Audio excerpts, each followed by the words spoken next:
Right guys, welcome back to the channel, and of course this is the Blood Angel Army overview. I'm here with Phil. Hey Phil. Hey Phil. So, as you can see, this is the Blood Angel Force with the new Primaris Marines all added in.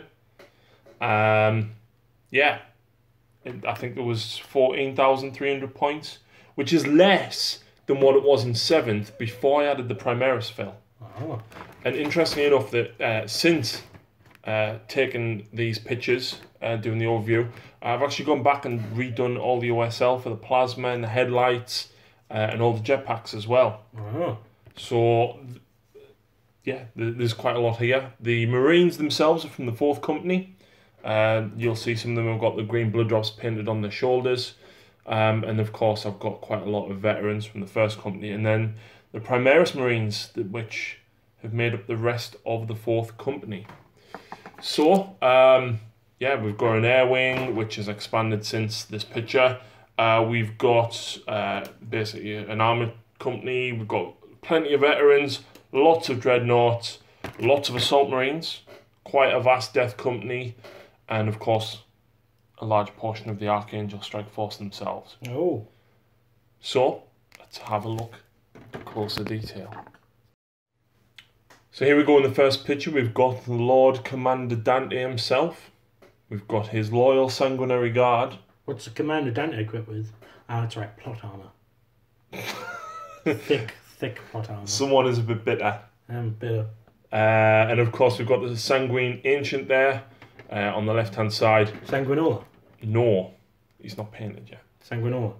No, but we do have a Sanguinary Priest on the right hand side that you can see there with a golden jump pack. So, Commander Dante, of course, being Chapter Master, allows you to reroll all failed wounds, failed hits, sorry. No matter what, that's always good. It always is. It is only for Blood Angel units, and of course it is within 6. He's got an Inferno Pistol, which is basically a melter pistol, which is good. Yes and no. Why? Because it's only 6-inch range. Yeah. So. But it's good for if you don't kill something in combat. I guess, yeah. Yeah. But it's Dante, so. It is. I mean, unless these are your dice rolls, so. He has 6 attacks base. The Axe Mortalis is +2 strength, make them strength 6, -3. Now it's only D3 damage, Phil. But he does get to reroll failed wounds if he targets a character. It's pretty good. That is good. Yeah, that's pretty good. I just feel that D3 damage couldn't maybe not go in your way. Yeah, definitely. It's strength 6, so he's going to be running most stuff on 3s. Most. Yeah, because well, yeah. But then it'll be 2s because of the Red Thirst. But we'll be winning on 4s against like vehicles and stuff like that. So yeah. Not too bad. And he's rerolling the field wounds. So only against characters. Oh, okay, never mind then. But even then, he's got 4+ invulnerable save. Of course, he has a jump pack, which means you can deep strike him. And he's also got a death mask, which means -1 modifier to the leadership whilst they're within 3 inches of any models wearing a death mask. So it doesn't stack. Wow. It's not great, but there's so much that ignores leadership, and Jacob has this issue with his Night Lords, that leadership's almost irrelevant. Well, yeah. I'm sorry, it is. It is. But we've also got, like I said, the Sanguinary Ancient, and we've got the Sanguinary Guard, and of course the Sanguinary Priest. So let's have a look at the Priest. He's not amazing, but he's a very good support character. Oh, yeah. So he's Weapon Skill 2+, which is good. He never used to be that, I don't think. In 3 attacks, 3 of armor. In the Codex, you can't take a jump pack, but you can still use the Index model. Yeah, which can take a jump pack, right? And why would you not? Yeah, why would you not? So, so his special rules, of course, everything that is Space Marines, and they shall know no fear and everything, as the Blood Chalice. So any Blood Angels, infantry, and biker units increase their strength characteristic by 1 whilst they are within 6 inches of a Sanguinary Priest. Which is really powerful, Phil, because if you consider Marine on Marine, okay? Blood Angels, as a standard Marine, would normally wound on a 4+. Yeah. Give them +1 strength, means that you're strength 5, you're wounded on 3s. Then you've got the Red Thirst, which means +1 wound, means normal Marines within 6 inches of a Sanguinary Priest are wounding other Marines on 2s. Wow. That is a basic Marine. Yeah, yeah. Combine that with multiple attacks and power weapons that we'll see shortly with the Sanguinary Guard, and that's phenomenal. It is phenomenal. It's phenomenal. Of course, Phenomenal. of course, he's also got an Arthur as well, which will either heal a model for D3 wounds or bring a model back on 1 wound on a 4+. But if he fails that, he can't do anything for the rest of the turn. Yeah. Now, obviously, model placement is key with him because you have to be within 6 inches to get the +1 strength. And a beautiful model he is. Yes, you know what? When I first saw the model when the 7th edition Codex came out, I actually thought this was the Cabulo model because the chainsword itself looks like it could be a relic. It's not a standard chainsword. Yeah. And of course, Cabulo is armed with the Heaven's Teeth, which is a relic chainsword. Yeah. Which the Cabulo model, unfortunately, is very, very even old. the chalice looks very similar. Yeah. Yeah. And then like the cool. I mean, he's got the new Siren Priest has got this like Hulk stuff on the bottom where Cabulo doesn't. Cabulo, character-wise, he's amazing. I just feel the model is lacking. Yeah, I would. You'll see mine a bit later on. In fact, is he in this picture? No, he's not. You'll see him a little bit later on anyway. But I would always run a normal Sanguinary Priest as Cabulo. We won't go over Cabulo, but we will have a look at the Sanguinary Guard and the Sanguinary Ancient. Yep, when I find them in the Codex, when I get past them. There's a lot of HQ choices here in the Codex, Phil. There we go, Sanguinary Guard. So, of course, movement 12, jump packs. Weapon skill 3+, ballistic skill 3+, 2 wounds now. 2 wounds? 2 wounds, 2 attacks base. DOS. And a 2+ save. Grangellis bolt guns, so it's assault 2, range 12, -1, strength 4. So it's not amazing, but it's -1, it's strength 4, and it's 2 shots. Which is really good. Considering they did 6 damage to your Toxicrene. Yeah, that's not great. Yeah, of course, you can also take Plasma Pistols and Infernus Pistols. You can take Power Fists, which interestingly enough are the same points as an Encarmine Sword. Is it better than a sword? Well, let's have a look. An Encarmine Sword is Strength User, -3 and D3 damage. A Power Fist is Strength ×2, -3 and D3 damage, but you subtract 1 from your hit rolls. So you get the subtract 1, but you get double damage, double strength. Yes. So, but with the way the wounding works, so you could probably get it even the same way with the sword. Well, put it this way. A Power Fist, right, you can be wounded knights on 2s. Yeah. Because a +1 strength, thanks to the priest, makes you strength 5. Strength ×2 makes you strength 10, which means you're wounded on 3s. Well, even if it was the other way around, even if it was strength 8 then +1 strength 9, you're wounded on 3s and then +1 for red thirst when you charge or are charged. And then if you have the ancient nearby with his banner to reroll 1, so yeah, the banner of course lets you reroll the ones. Whereas with the sword the sword would be 5s and then 4s, no matter what strength adjustment you have from the priest. So if you put it against a knight, then yeah, it does come out. But against vehicles, it's the same thing. So against vehicles, Power Fists are good.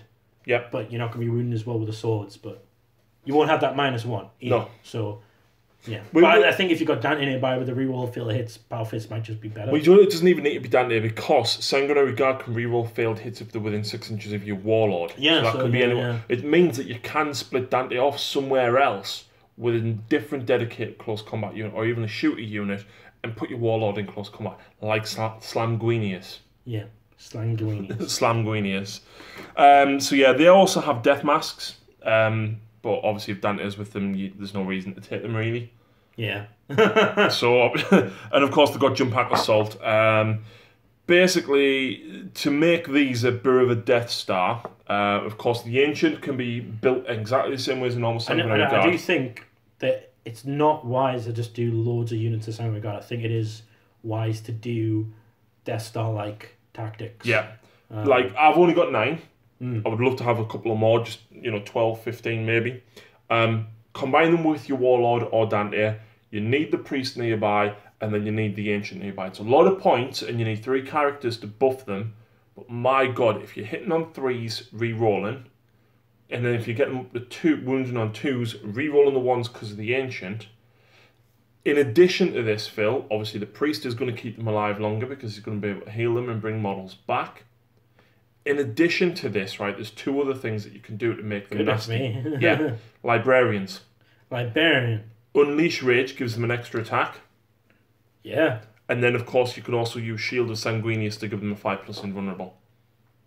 It's pretty good. It's pretty good. It's pretty good. They're expensive, though. Oh, yeah. I think it was 18 or 20 points a model, plus 12 for the sword. I think it was 12. And then plus 3 for the Angelus bolt gun. So it's a big investment. If you're going to do it, go all out with it. Yeah. So, let's move on to... Well, what? Did we fully mention the Ancient?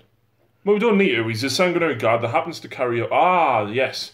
Happens to carry the banner, right? Which is, of course, the reroll 1s. Yes. It is worth spending a command point to give him the Banner of Sacrifice if you take more than 1 relic. Yeah.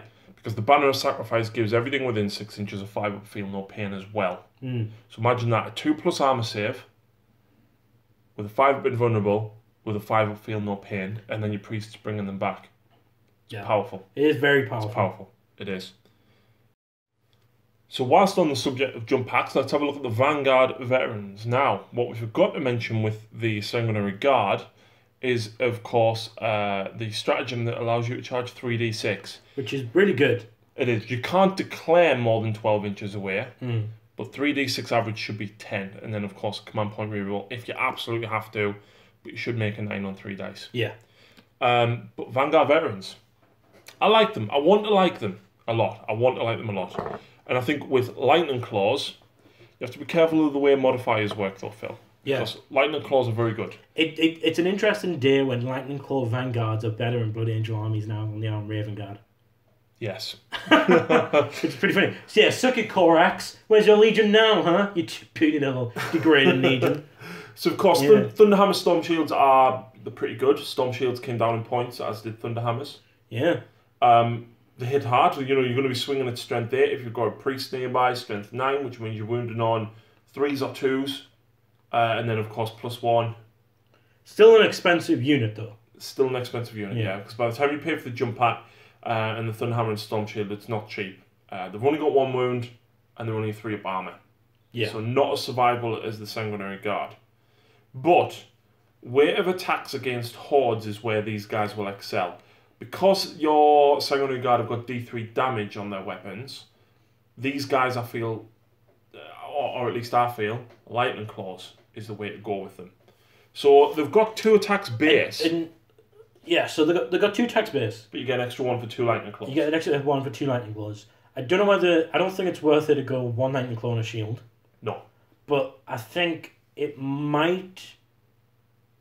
Cause I don't know whether it's... Because do they have grenades even if they've got 2 Lightning Claws? Yes. So the grenades is one thing, but I don't know whether it might have been worth it. Like, do you want to lose that extra attack for a bolt pistol shot? But really, in the outcome, having that extra attack in a Lightning Claw is better. Especially if you stick a chaplain nearby. Yeah, especially if you stick a chaplain nearby. But then I would be tempted just to go with... because the chaplain's only in combat, so having either Dante nearby to reroll those grenade shots as well means they can really clear up hordes. You could just even have a captain, so the reroll 1s in both shooting and combat, which is really, really effective. But if you consider the Lightning Claws also lets you just reroll wound. Now, this is where it gets interesting, because obviously against Marines, again, for example, because it's just a nice flat 4, Marines wound Marines on 4s. Blood Angels get +1, but you do rerolls before modifiers. So you're looking for 4s first, and then looking for then reroll it at 3s. So although you do wound on 3s, you have to reroll the first lot of 3s. So you've got to be careful of it. Yeah, but again with a +1 strength, you would then wounding on 3s naturally, reroll on 1s and 2s. But this is where I think they are essential in a Blood Angel army, is because even though that's a lot of attacks with all the rerolls, they're still -3. Yeah. So even against armies such as like 1,000 Suns or Grey Knights, you're still going to be chopping through those elites. Whereas they may not shine against like vehicles or monsters, they are good at taking down any sort of infantry no matter what. As long as I think Grey Knight Paladins and Custodes you would still have a hard time with the heavy elite, obviously Samurai Guard. But I do think these may be better than Death Company, but Death Company can get a lot more attacks. These have like it's more like Samurai Guard heavy infantry, maybe monsters vehicles, that sort of thing. Vanguard is elite infantry, but not huge horde. I would say reasonably armoured troops, such as other Marines and stuff. And you don't want to go against... It's pointless going against Guard and Orcs with these. No, I think against Guard they'll do very well, but against Orcs and Tyranid Gribblies and things like that, if it's like Guard infantry list, it's going to be very difficult to get through, because you'll wipe out a unit, but then you've got all these other units. Yeah. So it's about getting the right amount of multi-charge off there. But I think against normal big hordes, Death Company comes in, but then when you can include Death Company with special weapons, then they start doing what the Vanguard could do, or even what the Sanguinary Guard can do. So I think Death Company might be a good all-round choice, especially with so many ways you can buff them as well. Well, we'll have a look at the Death Company in a second, but it's worth noting as well that we are mainly looking at jump pack stuff here. Yeah. To start with, because of the stratagems. Obviously, you've got I think it was Burning Skies, where you can move. Basically, you redeploy the unit. Yeah, we'll go on to the Martyrs, but I think I need to check to see whether the Martyrs is just Death Company reroll field charges, or whether it's all blood angel units. That's an interesting question. Because if it's all blood angel units, he should be in every army, because that bubble is so powerful, and there will be a lot of like conga line in it, just so you can get in range of the bubble, and then you could go with a very hefty amount of jump pack assault there, and it could be very powerful. But yeah, I don't think I would look at Vanguard veterans and go, hey, I want to give them power swords. Because lightning cores are just way better, and I don't think I'd ever look at them and go, I want to give them this shoot weapon, because then I would look at Stern Guard and stuff like that. What I think would have been really interesting to see, and really what put them on the map for like the shooting, would be if that +1 a wound was in their shooting as well. But I think a lot of people just remember shooting with Blood Angels if that happened, so yeah. Right, let's have a look at the Death Company. Right, so here we go. Death Company, Phil. Death Company. Death Company are great for weight of dice. Definitely. 100%. So, Death Company have 2 attacks base. 2 attacks base. But, being that they are of the Death Company, they get +1 attack when they charge. Yeah, which is really helpful, especially when you do the stratagem to put it on your warlord as well. Yep. Giving that extra attack. I just had a brain fart there. I don't know. It's like I've just drank bad milk. And of course, 6 up feel no pain. But, give them a chainsword. They get an extra attack again. Yeah. So that's 4 attacks with chainswords on the charge. And don't forget, you could cast Unleash Rage on them. Yeah, and wounded on 2s against Gribblies and Orcs. Why 2s? Because they're all toughness 3 and your strength 4. So you wound on 3s and then Blood Angel wound on 2s. Yeah, of course, the +1 to wound. So that's why we said that they're definitely horde. They are pretty versatile. I mean, they can take a host of pistols. You can still run them with bolt guns. I don't know if bolt guns is necessarily the way to go. It's still a cool option, but they can take hand flamers. Yeah. D3 shots. They've got Infernus pistols, but I feel for a suicide like squad. A woman. Ba, ba, ba, da, na, na, na. I feel for a suicide squad, an Infernus pistol is probably too expensive. Plasma pistols, again, probably decent, but for a suicide squad, you're starting to deviate away from what you want them to do. Definitely. I think with the Sanguinary Guard, take the plasma pistol or an Infernus pistol, you're going after the heavily armoured troops. You want the multiple damage anyway. And that's another thing we forgot mentioning about Vanguard. A lot of people are doing 5-man squads with dual plasma pistols. Yeah. Which are like suicide squads, like you just said. But they definitely can do a lot of damage that way. Yeah. So definitely keep that in mind. Melee weapon, we can take power axes, power fists, power mauls, power swords, thunder hammers. Thunder hammers is pretty good. It's a flat 3 damage, but of course you're -1 to hit, which means you're only hitting on 4s. Yeah, which but brings a lot more of the fact that you need something nearby for the rerolls. You've still got 3 attacks on the charge though. Yeah. Which is still pretty good. Obviously, power fist, like what we mentioned, everyone knows what a power sword does. But again, the fact that you're not getting the extra attack from the from using the chainsword, I think Death Company are better going after things that are single wounds. Maybe it's not necessarily lower toughness, but I would say nothing higher than toughness 4. It's always worth sticking 1 or 2 special weapons in, but I think where they shine is against lighter armoured troops. Yeah, definitely. Yeah, because they've got a lot of dice, and combined with the reroll and some benefits to the wounding, without spending too much on melee weapons, you're not really going to do that much damage, I don't think. And they're going to... Everyone's going to target them. Everyone's scared of them. Everyone sees the black armor and goes, oh no, Death Company, kill them.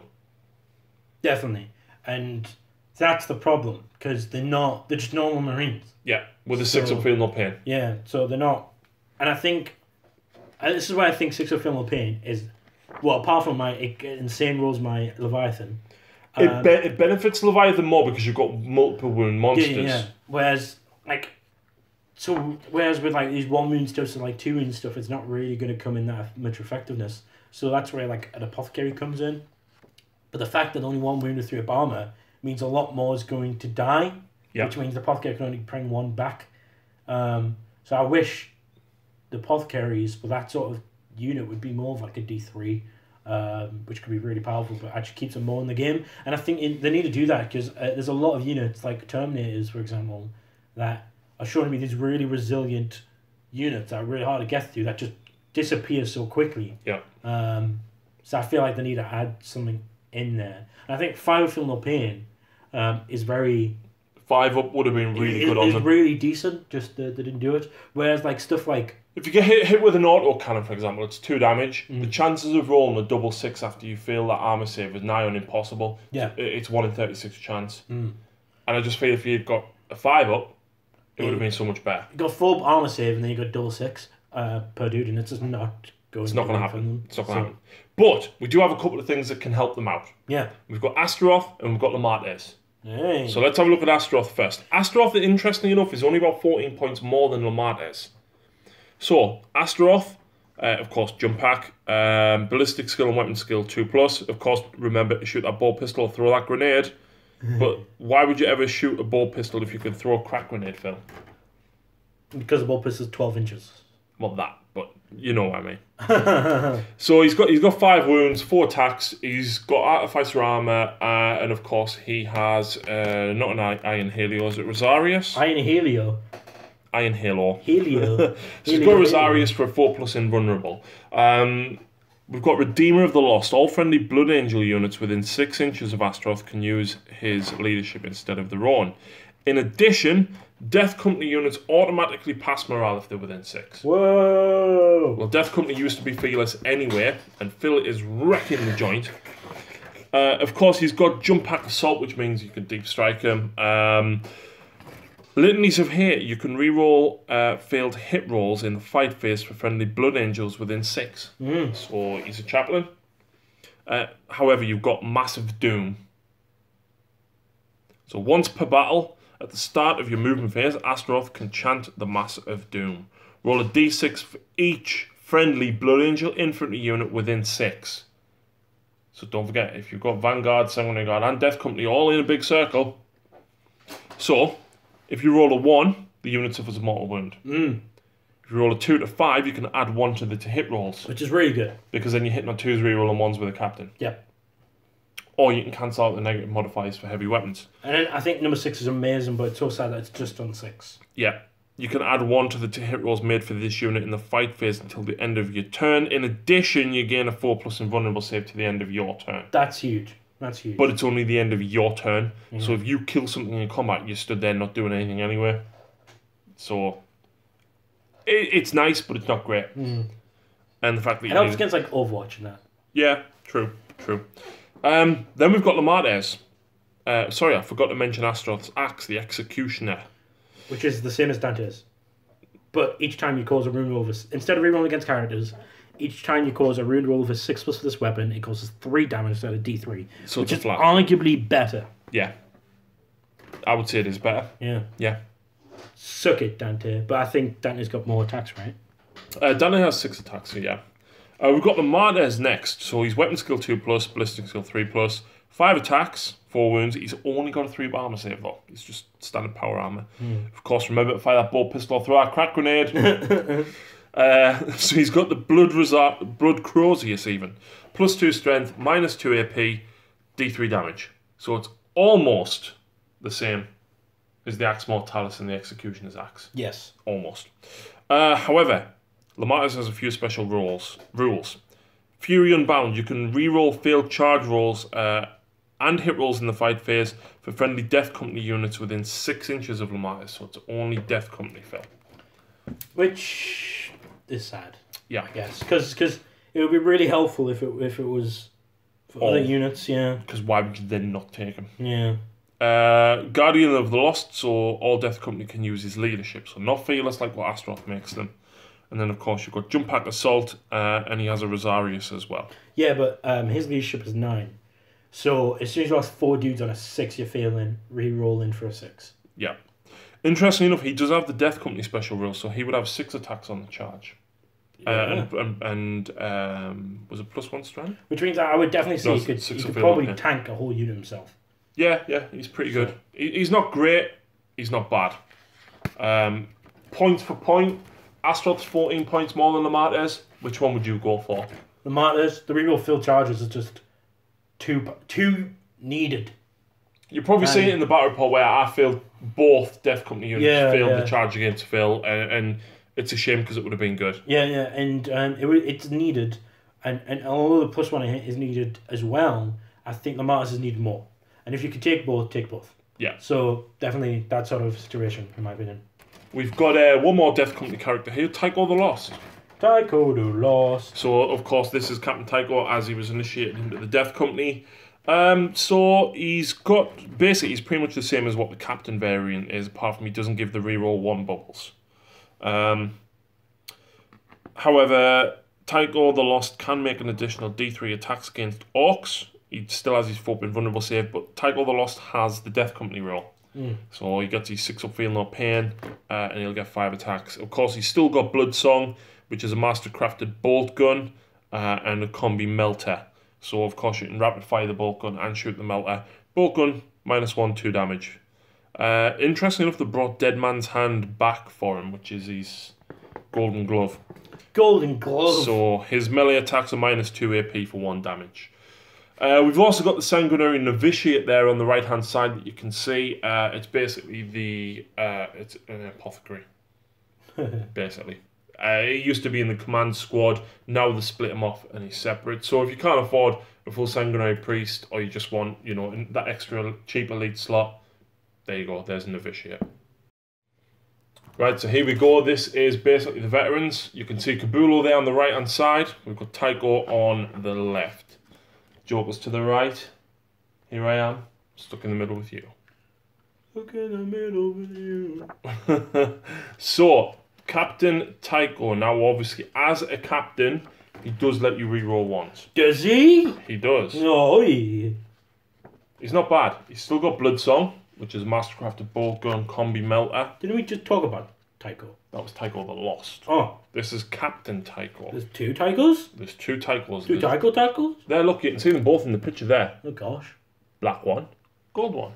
Black one, gold one. Black one, gold one, yeah. What happened to him? He went mad. Why? Orcs.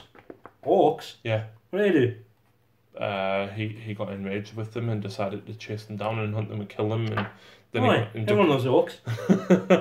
So yeah, he's just... Orcs are the best, Harry. Do you know this already? He's basically your captain with Artificer armor. So he's got 2 up armor save. He's got 5 wounds, 4 attacks. Dead Man's Hand, once again. Nothing is any different apart from he doesn't have the Death Company special rule. Alright. But he does give you reroll once. Okay. Well, right. It's not bad. It's not bad at all. It's not bad. He's a cool thematic captain, and he's got mastercrafted melter bolt gun combi. Why? So he's pretty cool. Kabulo, when I get back to him in the Codex. Geordie Shaw, why? So Kabulo has the Far-Seeing Eye and Heaven's Teeth relic. Basically, the Heaven's Teeth is a +1 strength, -1 AP chainsword that doesn't give you the additional attack. Yeah. Far-Seeing Eye allows you to, once per turn, you can reroll a single dice for Kabulo. See, that's not bad. No. That's not bad at all. Of course, he has the Red Grail, which increases the Blood Angels biker and infantry units by 1. Increases biker and infantry units by 1. What do you mean? Increases the strength. Oh, right, okay. In addition, each time you make a hit roll of a 6+ in the fight phase for a friendly Blood Angel model that is within 6 of Cabulo, you can immediately make an additional close combat attack. That not bad. is really good. It is. So these bonus attacks themselves do not generate additional attacks. And of course, he's got the Narthecium, so you can bring a model back or heal a model. Yeah. So he's not bad. But he can't take... You dropping stuff again. So stop it, Harry. Stop blaming me. He can't take a jump pack. He's slow. That's the only problem with him. But he's not bad. He's not... if you can deliver him there, yeah, you can do well. Yeah. He's not bad probably for your Stern Guard squad, Phil. Yeah, actually, yeah. Which is right there. So, the Stern Guard, and you can see the old command squad just behind. The command squad's been broken down quite a lot, and I don't even know exactly what fits in with what anymore. So, you get the Sanguinary Novitiate, which we talked about, which you can see hiding behind the champion there. You then, of course, get the Company Ancient, which is the one with the banner that you see in the centre. You then get Company Champion, which is the guy with the power sword in front of Tycho the Lost. And then you get Company Veterans, which are basically the 3 remaining guys that's there. Yeah. Or the 2. The one with the plasma gun and the one with the power sword that you see in the centre of the picture in front of the banner. They're basically Space Marines. The Ancient basically carries a banner that adds 1 to your leadership and roll a d6 each time a Blood Angel infantry model is destroyed. And before removing the model on a 4+, basically you can shoot or do something else. So it's basically the non-Primaris version. That's it. He can take upgrades from pistols, melee weapons, things like that. So he's alright. He's alright. It's handy to have a unit of las cannons shoot again. Oh, yeah, yeah. Or Stern Guard, whichever you go for. The Company Champion has 3 attacks with a Mastercrafted Power Sword, -3, 2 damage. He can, however, he must make an Heroic Intervention if he is able to do so, and you can reroll failed hit rolls for this model in the fight phase when targeting a character, and his combat actually gives him a 5+ invuln. And he's not that bad in terms of points as well. No, he's not. So not at all. He's alright, actually. So, and then obviously Company Veterans are basically Stern Guard, so I need to repaint that guy's helmet gold now. Which I should have done in the first place. But, the main fleur-de-lis, as it is, when I find them in the Codex, because nothing is in order, Stern Guard. Where on earth is Stern Guard, Phil? The elites. There we go, Stern Guard. There's so many elites in the Blood Angel. Are you dropping more stuff? Look, right, I'm clumsy. So, Stern Guard Veteran Squad, they're basically Space Marines. They've got leadership 8 and 2 attacks each, instead of 7 and 1. Their Sergeant has leadership 9 and 3 attacks. Basically, you can equip these guys with a whole host of ranged weapons. So, Veteran Sergeant can replace his bolt, pistol, and special issue bolt gun with weapons from the Sergeant equipment list. 2 Space Marines can replace them with special weapons or heavy weapons. And any Space Marine may replace his special issue bolt gun with weapons from the combi weapon list. So you can take 2 special weapons, 2 heavy weapons, and then combis basically. Yeah. So combi melters. Oh yeah. Why would you not? Stick them in a Razorback, or indeed a Land Raider. You know, Cabulo's probably not going to be that bad behind them, but you know you don't really want them. In fact, yeah, don't put Cabulo with them. Yeah, ignore everything I said. The Company Ancient's probably not bad. For every time that one of them dies, basically fire off your combi melter again. Oh yeah, definitely. Yeah, and then obviously if you've got a captain or someone that gives you rerolls nearby, sorted. So I think out of the command squad, you're only really going to be seeing the Ancient take up a leading role here. Yeah. Maybe Novite, the apothecary. The Novitiate. Yeah. Because you can heal people. You know what I mean? Yeah. I doubt you'll see the champion that often unless you've got spare points to basically put the champion in. Or you need a cheap elite choice. Yeah, a cheap elite choice. To fill out slots for command points. But that's pretty much it for them. Let's move on. Okay, so here we've got Mephiston. Yeah, Chief Librarian. Chief Librarian. Yep, I'm leaving. Okay. And then of course we've got Librarian with the jump pack. Librarian? Yeah. With the jump pack. And tactical squads, the bread and butter of any Marine army. Oh, yeah. However, Blood Angel ones are a little bit different, Phil. Are they? Take heavy weapons. Sorry, you can take heavy flamers. So can... Oh no. No, you Sternguard can't. ones can. Sternguard can. Yeah.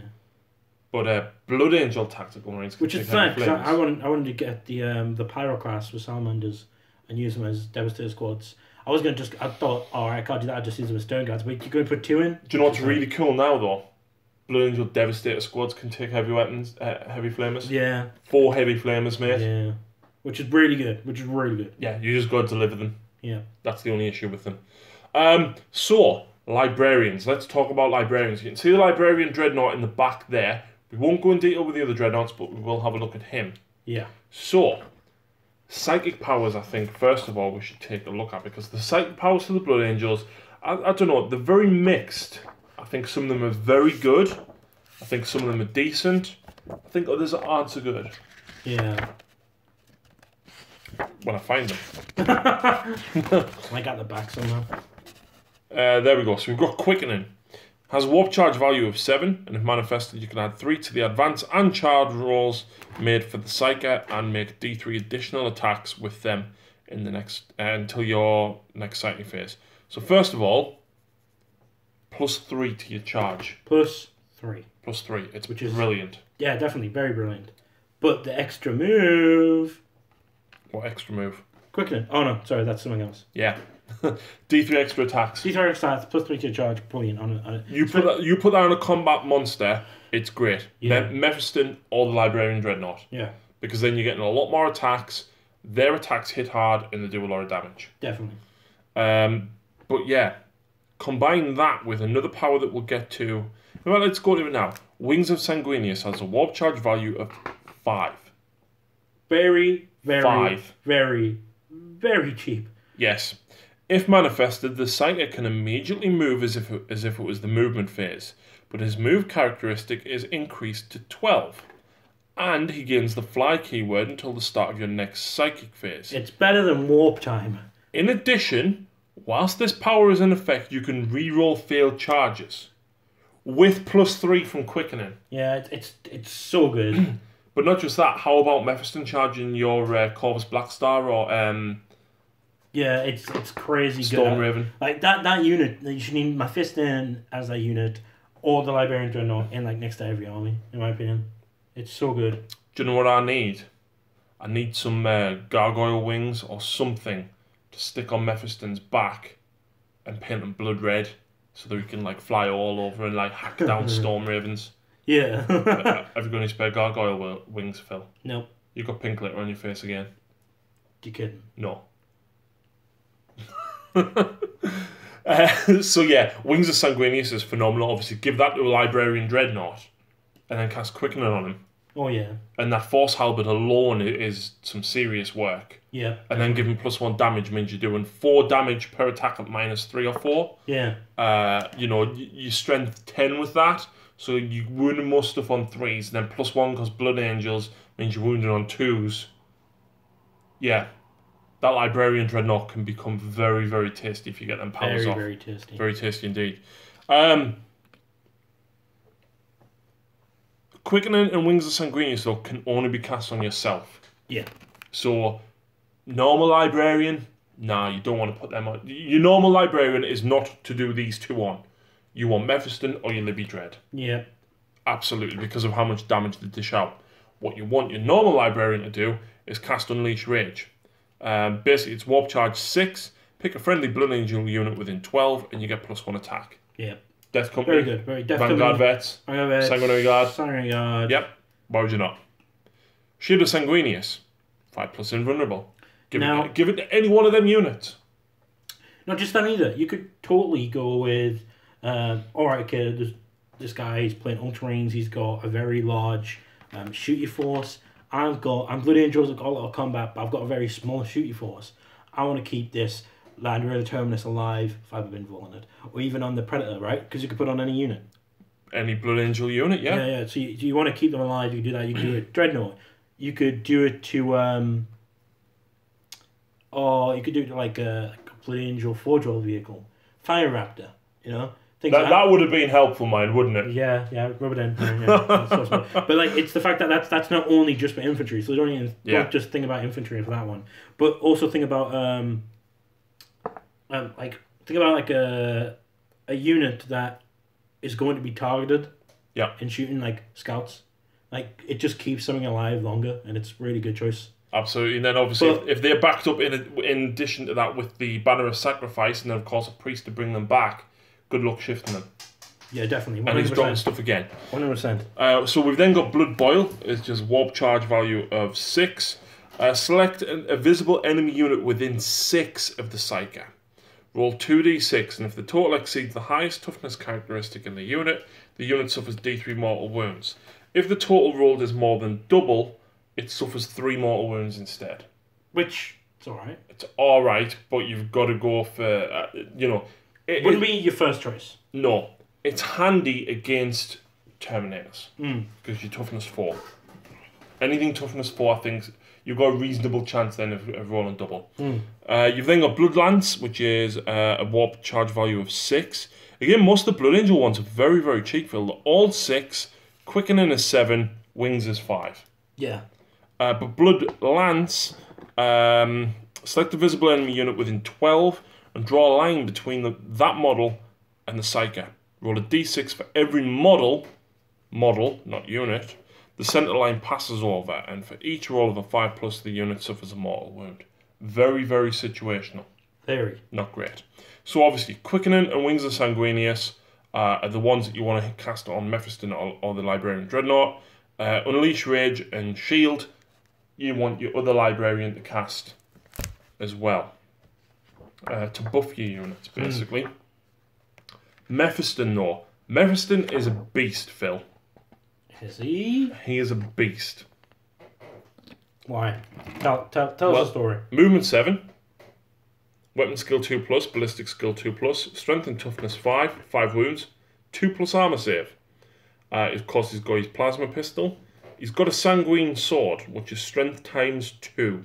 Makes him strength 10. Oh, look, he's strength 11 with I a priest. remember the last edition when it was a psycho power that. It was. It was. Yep. So yeah, make him strength 11, which means you're wounding nearly, probably most stuff. And then +1 to wound because of Blood Angels. You're damaging anything that is toughness 10 on 2s. Yeah. What toughness is a Warhound? Like in the 14s area, I think. Toughness 14? Because the Hierophant's toughness 12. So I think it's like 12, 14 area, and I think the Warlord... I don't think it's that big. No, I think... No, because it's... Because like the Warlord is supposed to be like double... His strength's supposed to be double the toughness of the Warhound, I think. Either way. I think it'll definitely be 3s to win the Warhound. Anything that's toughness 10 or less, you're wounding on 2s, which is insane. Of course, it is -3. It's D3 damage. You can't give Mephiston a Warlord trait. He has a specific Warlord trait, which I don't know which one it is.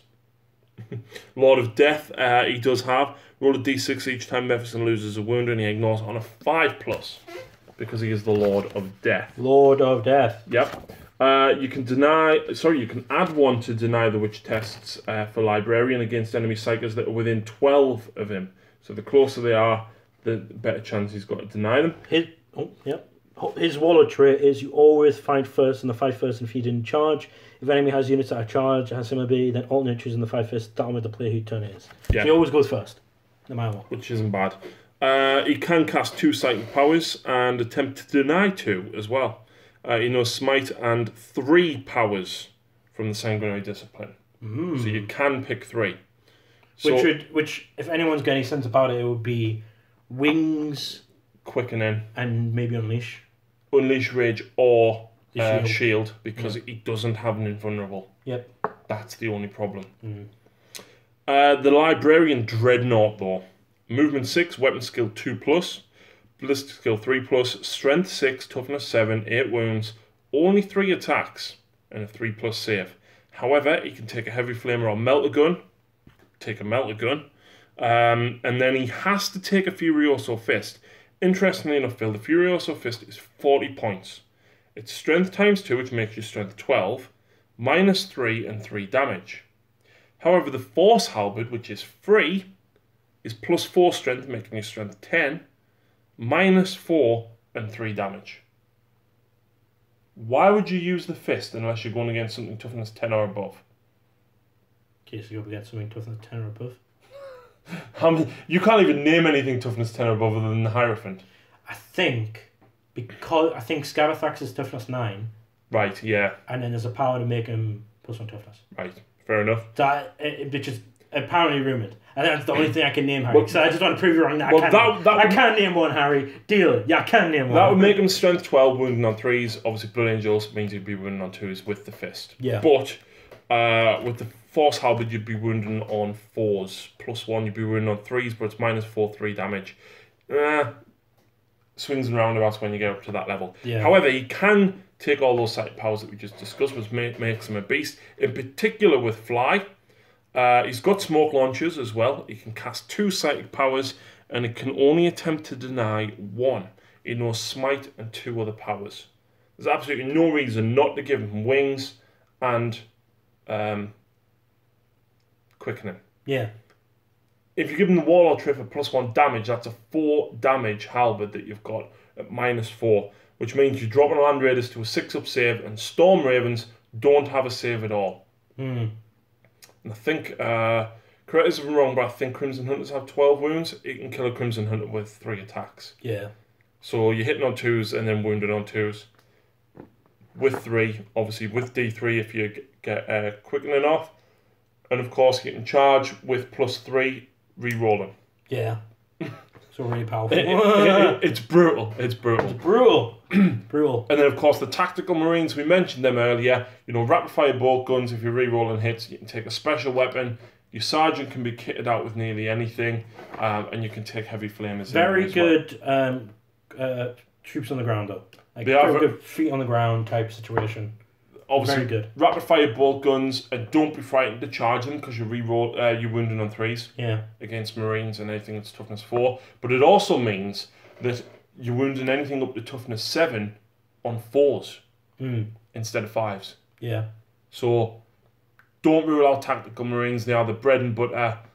They're not the hard hitters that the other squads are that we've discussed, but they're just as essential. Definitely. Okay, so next up we've got the Archangels themselves. Yeah! Your favourite part of my army. I love Terminators. You do. Amazing, man. You do. Interestingly enough, there's not that much to discuss with these that we haven't already discussed. Obviously, dual lightning claws on Terminators is brilliant. They're a bit more resilient than the Vanguard because they've got 2 wounds. And 2 armor. 2 armor. And the built-in invuln. Built-in invuln. But they're slower. Yeah. They are slower. But yeah, lightning claws are great. And we didn't mention before, lightning claws are only minus 2, not minus 3. Oh, but it's still good because that's still dropping a Terminator to a 4 save. Yeah, exactly. And then you've got Thunderhammer's Storm Shields. Yep. Which, they're still great. They still hit hard. Blood Angel Thunderhammer Storm Shields. Obviously, with the Sanguinary Priest, you're going to be strength 9 or 10. I do think Unleash Rage is almost essential in Dynamic Terminators. Yeah. It gives them so many more attacks. You're at minus 1 to hit with the hammers. Take a Chaplain to reroll failed hits in the fight phase, or a Captain to reroll the ones. Yeah. You need one of them 2 characters, and the Librarian doesn't half buff them as well. Yeah. Now, there is an interesting stratagem called, I think it was Strike of the Archangels. It's 2 command points, but it allows you to reroll all failed hits. Which is really good. Which, it is good. It's not as good, I don't think, on Assault Terminators. Yeah, I think it's really good on Shooty. Because it's reroll all failed hits. Now, obviously, shooting Terminators are great. You deep strike them in 9 inches away, your Stormbolts are in rapid fire range. Yeah, because on Assault Terminators, I would just bring a Chaplain and avoid the stratagem altogether. Yeah. With shooty ones, especially if you take a 10-man unit, my god. Yeah. So obviously reroll all them Stormbolters, you're then going to have 2 heavy weapons in there. Yeah. I know cycle missile launchers are probably good, right? I do think assault cannons are really good as well. Yeah. I don't think heavy flames out of place. Unfortunately. Not with Terminators. Not with Terminators, but yeah. When you could deep strike within range and you had templates. Yeah, they were good. Like if they were just 9 inches. I know. I think you're paying so much on a Terminator already that they should be. Yeah. On a Terminator. Yeah. Whereas like on a Devastator and other stuff, I think it should be different. So obviously we've got the Terminator Librarian there. Everything that we discussed before. He's a great thematic character to stick with your Terminator army to give them buffs out of Unleash Rage and stuff. By himself, I don't think the Terminator Librarian is amazing. He's good. He's a cheap HQ, but I don't think he's certainly not Mephiston or the Dreadnought. Yeah, definitely. Of course, the Chaplain's just again a standard Chaplain. He's got the ability to deep strike with the rest of the Terminators. And we have 3 captains here in front of you. We've got Captain Steve there with the dual lightning claws. Big thank you to Mr. Steve Down for that awesome gift. Oh yeah, he's brilliant. Who of course is Tiberius the Red Wake. The Red. We've got Captain Carleon, who no longer exists. Hey! Which sucks because he's still alive in the fluff. And then we've got the old 2nd edition. What was his rules in Blood Death? His Thunderhammer wasn't unwieldy, I don't think. Alright. And he could reroll seize the initiative. Yeah, he had a special warlord, didn't he? Reroll seize the initiative and reroll reserves in 7th. Hashtag bring Carleen back, 2018. Yeah. I don't know why he's not in, because obviously it's the official model, so... Hashtag update all the Blood Angel models, 2018. Not all of them, but... anyway, we've got the 2nd edition Metal Terminator Hashtag update most Blood Angel models, 2018. Yeah. Terminator Captain there with the banner sticking out of his back. Now, Phil did use this as the Terminator Ancient, because mine's not painted, because I didn't buy the Blood Angel Terminator squad. Why, you ask? Well, when I first got back into Warhammer 40,000, I bought a Terminator Assault Squad. Fine, cool, awesome. I then bought a Terminator Shooty Squad and Space Hulk. Yeah, so you're already really... So I used the spares from the Assault Squad and then the Shooty Squad, and then with what I had from Space Hulk to build 5 Lightning Claws, 5 Thunderhammers, and 2 squads of 5 Shooties. And then, because there is an overlying 3 heavy weapons there. There is, but there is the 6th Marine for the 4th squad, so that's able to be swapped out. But that's why I didn't buy the Terminator squad, because then when the 7th edition book came out, I had no reason to buy more Terminators. I don't really need more than 21. Yeah. So I luckily had a spare Deathwatch Terminator from when the Deathwatch came out. I bought a box of Deathwatch Terminators. When you got 3 of the upgrade sprues in it, which you can't buy anymore. And then obviously I had a single Terminator from the Overkill game, which meant I had 1 spare Terminator fill. Yeah. And because I've got 2 boxes of Sanguinary Guard, I had a spare Blood Angel banner. Yep. Yep. So of course I made an Ancient, but basically, it's a very thematic version of what we just looked at with all the other elites, isn't it? Yeah, definitely. Phil enjoyed playing it. I thought it was a very fun-looking thematic army. They're so cool, man. I think Deathwatch might actually do Terminators better, because they can have 2 heavy weapons in the squad. Yeah. And then, of course, they've got all their special ammunition. Yeah. So and they're unique now, because Sternguard's only got -2 bolters. Which is good. It makes Deathwatch very unique in comparison to a lot of Space Marine lists. So they definitely do it better, and then all of the armies are generally in the same boat with Blood Angel, except the Ancient has a different sort of ability with his banner, which is Blood Angel units within 6 inches of any friendly Blood Angels Ancients add 1 to their leadership characteristics. And in addition, you can reroll any fill hit rolls in the 5 phase for friendly Blood Angel units within 6 inches of this model. So it's just like a chaplain, with the banner. So what makes it even better is you don't have to take it would cost loads of points to get that, take the chaplain and take him with the banner to have the special 5 of Feel No Pain banner. Take him? You could just take him, which I think is great how they got around the points cost for that, because it would have been crazy. Would have been mental. What you don't see here is Cataphractii and Tartarus. So yeah, I don't think Cataphractii are that amazing. They go down a 4-inch move, which is only an inch less, so that's not huge. That's only just a wee little bit there. But if they run, they only run half their range. So that's what makes it even scarier. That makes them really slow. So definitely, you know, we couldn't take them before. Yeah. Now we can. So it's nice that they've definitely released... transport. However, 4 pinfall. Yeah. So you could just go on your lightning claws 4 pinfall, which is pretty damn cool. Are they only assault ones, or can they take... I think they have their bolters, but combi bolters. Yeah, so they've got combi bolters, which are rapid 2, but then they've got their heavy flamers, and I think the leader can take a grenade harness, which is 12-inch grenade, which is good, because then that means you can deep strike them down, and you can fire that strength 4 -1 assault D6 grenade. Combine that, though, with the stratagem to reroll all failed hits, and if you make that charge... Yeah. However, you don't have any of the heavy weapons, such as, like, assault cannons or anything. I don't think so... Sergeant would take the... No, it's just the heavy flamer. But the Tartarus, I think this is where the Tartarus wins over that in terms of shooting. So they can have... so they've got 6-inch move for starters. Which is more than normal Terminators. But then the Sergeants can take grenade harnesses like before, but they can also take a plasma blaster, which is an assault 2 plasma gun. Or they can take a Volkite Charger, which is amazing, which is heavy. It's 15 inches, heavy 2, strength 5, 2 damage. But then the one of them can take a heavy weapon for every 5, which is either heavy flamer or a Reaper autocannon. So Reaper autocannon is pretty different. That's heavy 4, which is... That's heresy. It should be 2, right? Because it was never 20 before. An autocannon is always being 2 shots. A Reaper autocannon's always being 4.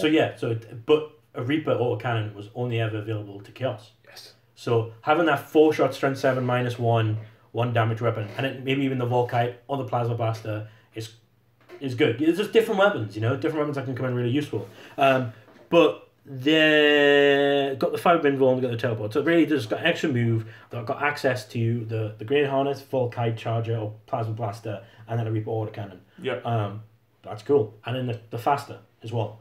I don't have either of these two. I don't know if I would get any. I don't feel I need them. They could take Power Fists, Chain Fists. They could take Dual Lightning Claws. But they can't get they can't have hammers and shields. The important thing is, though, you can mix the squads between shooting and assault. Do you know why you can't have hammers and shields on these? Because only Salamanders had them back then. Yeah. So the technology wasn't existed. Only Salamander Fire Drakes had them. Badoosh! Hoping for rules, GW. Hoping for rules, man. Dreadnoughts. One of my favourite units. When are we going to see your Lamenters Dreadnought list? When I have time. Because now the Noble stuff's coming out. Yeah. I'm pretty focused on them, and then I'm too focused on Salamanders. So a long, long time, Harry. Okay, well, this is my Dreadnought list for the minute. It's just unlucky, isn't it? Because that's what the Lamenters are. They're the unlucky chapter. So these are the Dreadnoughts I've got for the minute. But I've got 4 more than what you see here. Because I've got another standard Dreadnought. We've got a Redemptor, which you'll see in the pictures later. I've got a second clipped together Redemptor. And I'm just getting a Contemptor fill. Because we can now take Contemptors. So it's a good variety. What I would have to admit is the Forge World stuff is amazing. So Leviathan Dreadnought, you can't go wrong with that boy. You tore through my lines when you used it against my nids. But I wouldn't run him with 2 close combat weapons anymore. Yeah. 7th, I would absolutely do that for Blood Angels because you got an extra attack for having them. Yeah, Jacob's Leviathan has the Butcher Cannon, which I think is really good. And however, am going to get a Melter Lance. I didn't even know that even existed. I didn't even know what it does. But the reason why Jacob went, because the Leviathan, Hellforged Leviathan, got the Hellbroid keyword, which means I think there's a stratagem where you can shoot again. Yep. And then there's Craze. Yep. So there's... Wow. And the fact that you can give them 2 Butcher Cannons. Yeah. But this isn't heresy. This isn't. We are loyal to the Emperor. But I also think that the Hellforged one is better because it's better in... I think if it over time it gets better in combat. I don't know how Chaos works. Obviously, we are not heretics. But we're talking about this bad boy here. That's why I'm putting in perspective. All the Hellforged stuff, vehicles alike, get better in combat as the worse they get. And if they slay things in combat, every model in a folk they get a wound back. It's the same points as the Marine ones. I know. Which is why the Leviathans aren't as good as it is in Hellforged ones, but they are still fucking good. Like, they still blow everyone away. That's how good they are. 2 melter guns, 2 heavy flamers. Is that supposed to be a missile launcher on the top? Because I have no idea. It's not even in the rules. I think it's yeah. I think it might have been like smoke launch. No, it's not smoke launch. I might have missed it in the rules. I don't know what it is. It's expensive. It's 300 up points. They came down in chapter approved. Yeah. They're very good. Yeah. They're very tough. Yeah. They're going invulnerable save. The Fob invul. Yeah. That's. I will get to it about why the Redemptor sucks teeth. Yeah. But the Leviathan definitely has a really good invul. 2 up armor save. Toughness 8. Toughness 8 is huge. Yeah. So my Exocrines, powerful unit, but they fall at the hurdle when it's 5 to wound, because you drop on a couple of hits. Strength 7 is. Yeah. And so you don't have something that's high strength. It will Toughness 8 is that sweet spot. It's very sweet, and then of course a 4 invulnerable. And then what makes it even better is even if people try to tarpon it down with Griblies, it's toughness 8, so it's 6s to wound. Yeah, and then a 2 up armor. And against Marines it's 6s to wound on their normal stats. Yeah. So it's extremely hard to get through normal stuff. You have to prime the big guns that never tire for this fight. Which puts it at a whole new level. Stick them in a Storm Raven, or exactly. That was huge. If you can get hold of one, a Dreadnought drop pod. Yeah, it's Lucius Patton. Lucius Patton. Yeah. But specifically Blood Angels, I think it's outshined by the Liberian Dreadnought. Absolutely. I think even though it's tough to say, it got the Folk Invul, and it might have an insane shooting attack.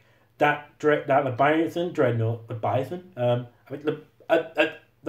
Librarian.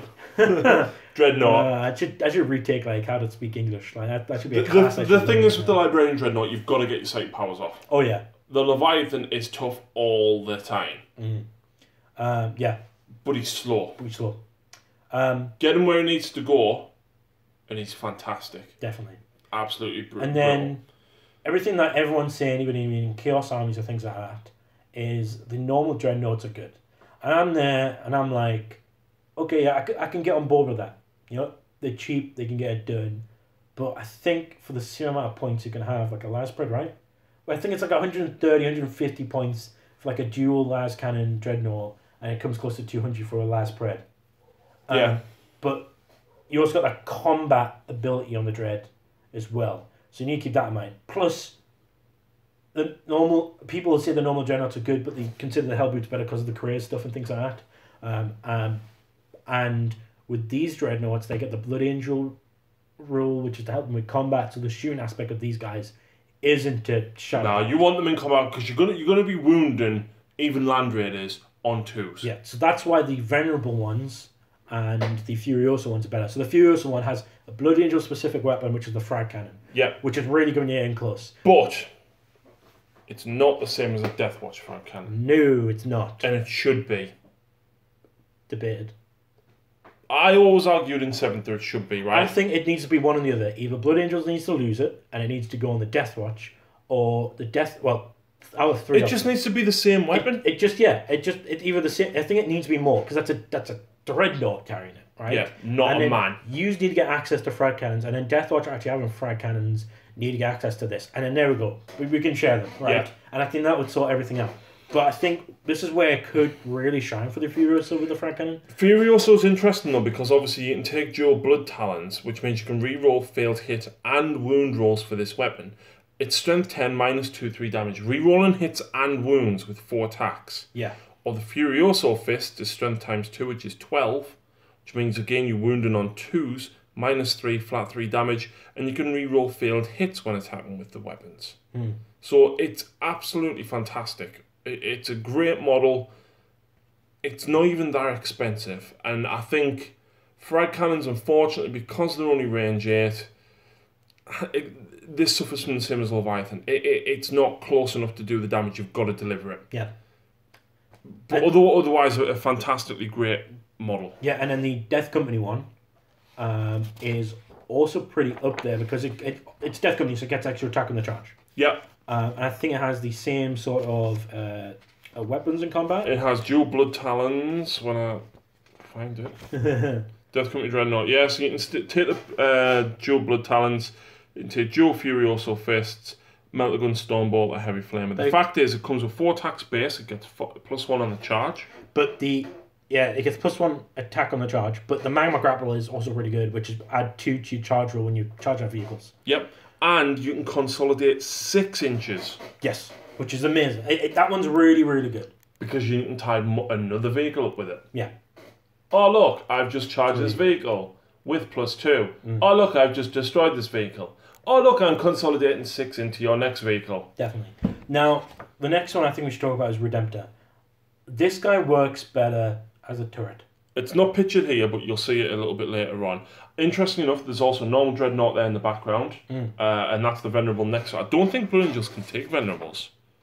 No, we can't. I think... Can the Furioso take anything from the Dreadnought list? No. Okay. So basically, that guy, even though it's a Venerable Dreadnought, is unfortunately a normal Dreadnought. Yeah. But I do have another 2 frag cannon arms, so I can make the Furiosos if I want. So the Redemptor, this is where it falls short. If it ignored the heavy rule, it would be really good. Or if it had even a 5-up invulnerable, it would be good. Yeah. But the -1 a hit, the not so great weapons to that -1. If it was something like a las cannon or something like that, I'm gonna wholeheartedly say it's the plasma iron raker that they stole from the Tau. That's what it is. That's the one that leads. What's it called? Where is it? Cyclic Ion Raker. I'm about this macro plasma incinerator, which looks exactly like the one on the Ghost Keel, except it's got the actual plasma port. That one's 100% better. The Icarus rocket pod, really good. Sad you don't get it on the clip together one. And then you got all the bolters and stuff like that make it go a little bit over the top. Interestingly enough as well, in the Space Marine Codex, it says that it has to come with an Icarus rocket pod. Yeah. Notice in here, this model may take an Icarus rocket pod. Yeah, so that's interesting. So I've got a clip together one which I'll run with the Onslaught Gatling Cannon on this arm.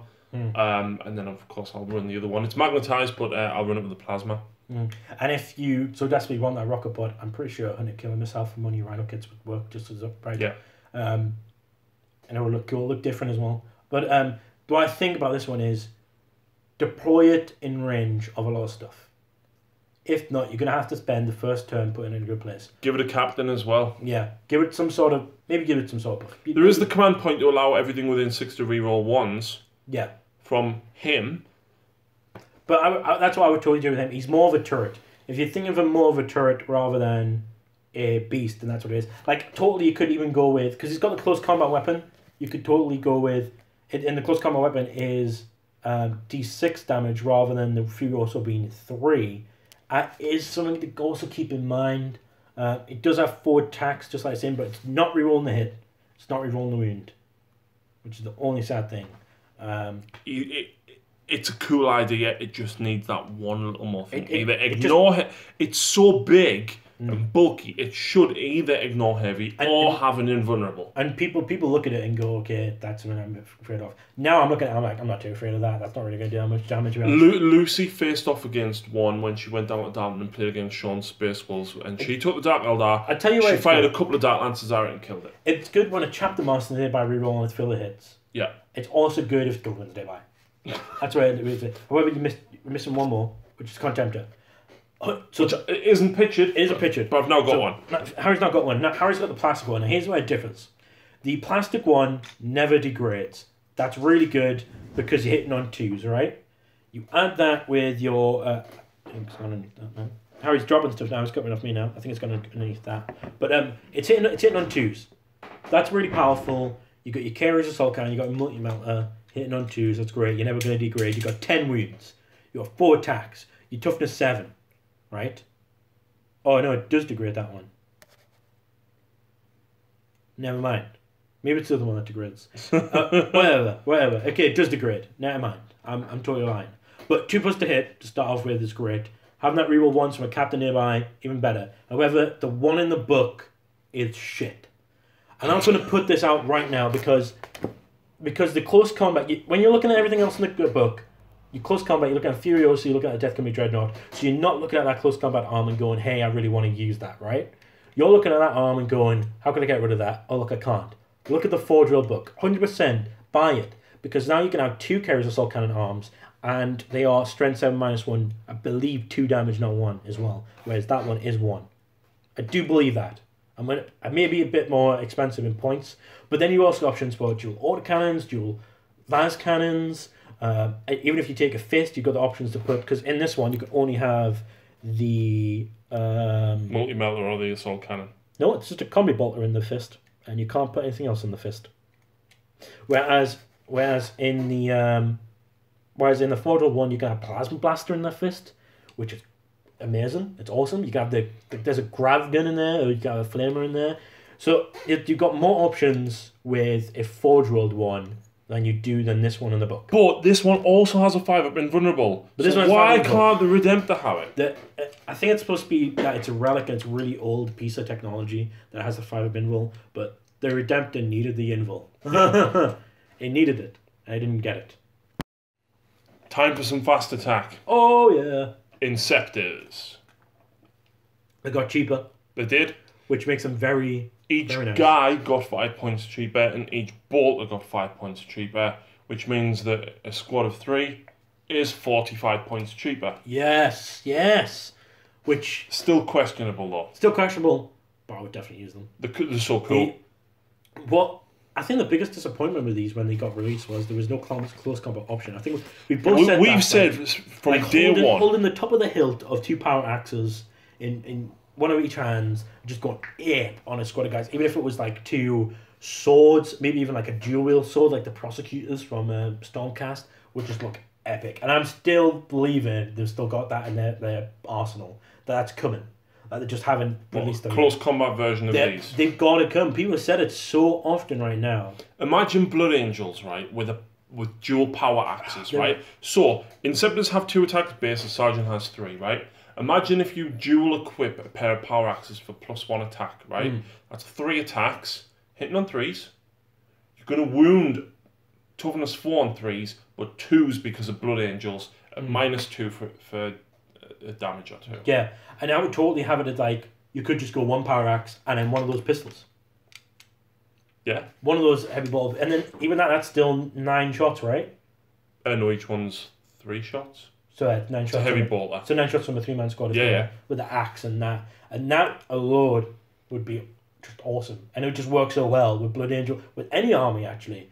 Even if you went with the plasma one, which I totally don't recommend, because you roll 1 and you lose one of those, that's going to hurt. Yeah. There's so many points going. However, I do like, you can see on there, the plasma ones have got those specific closed helmets. They look like astronauts. Which I love.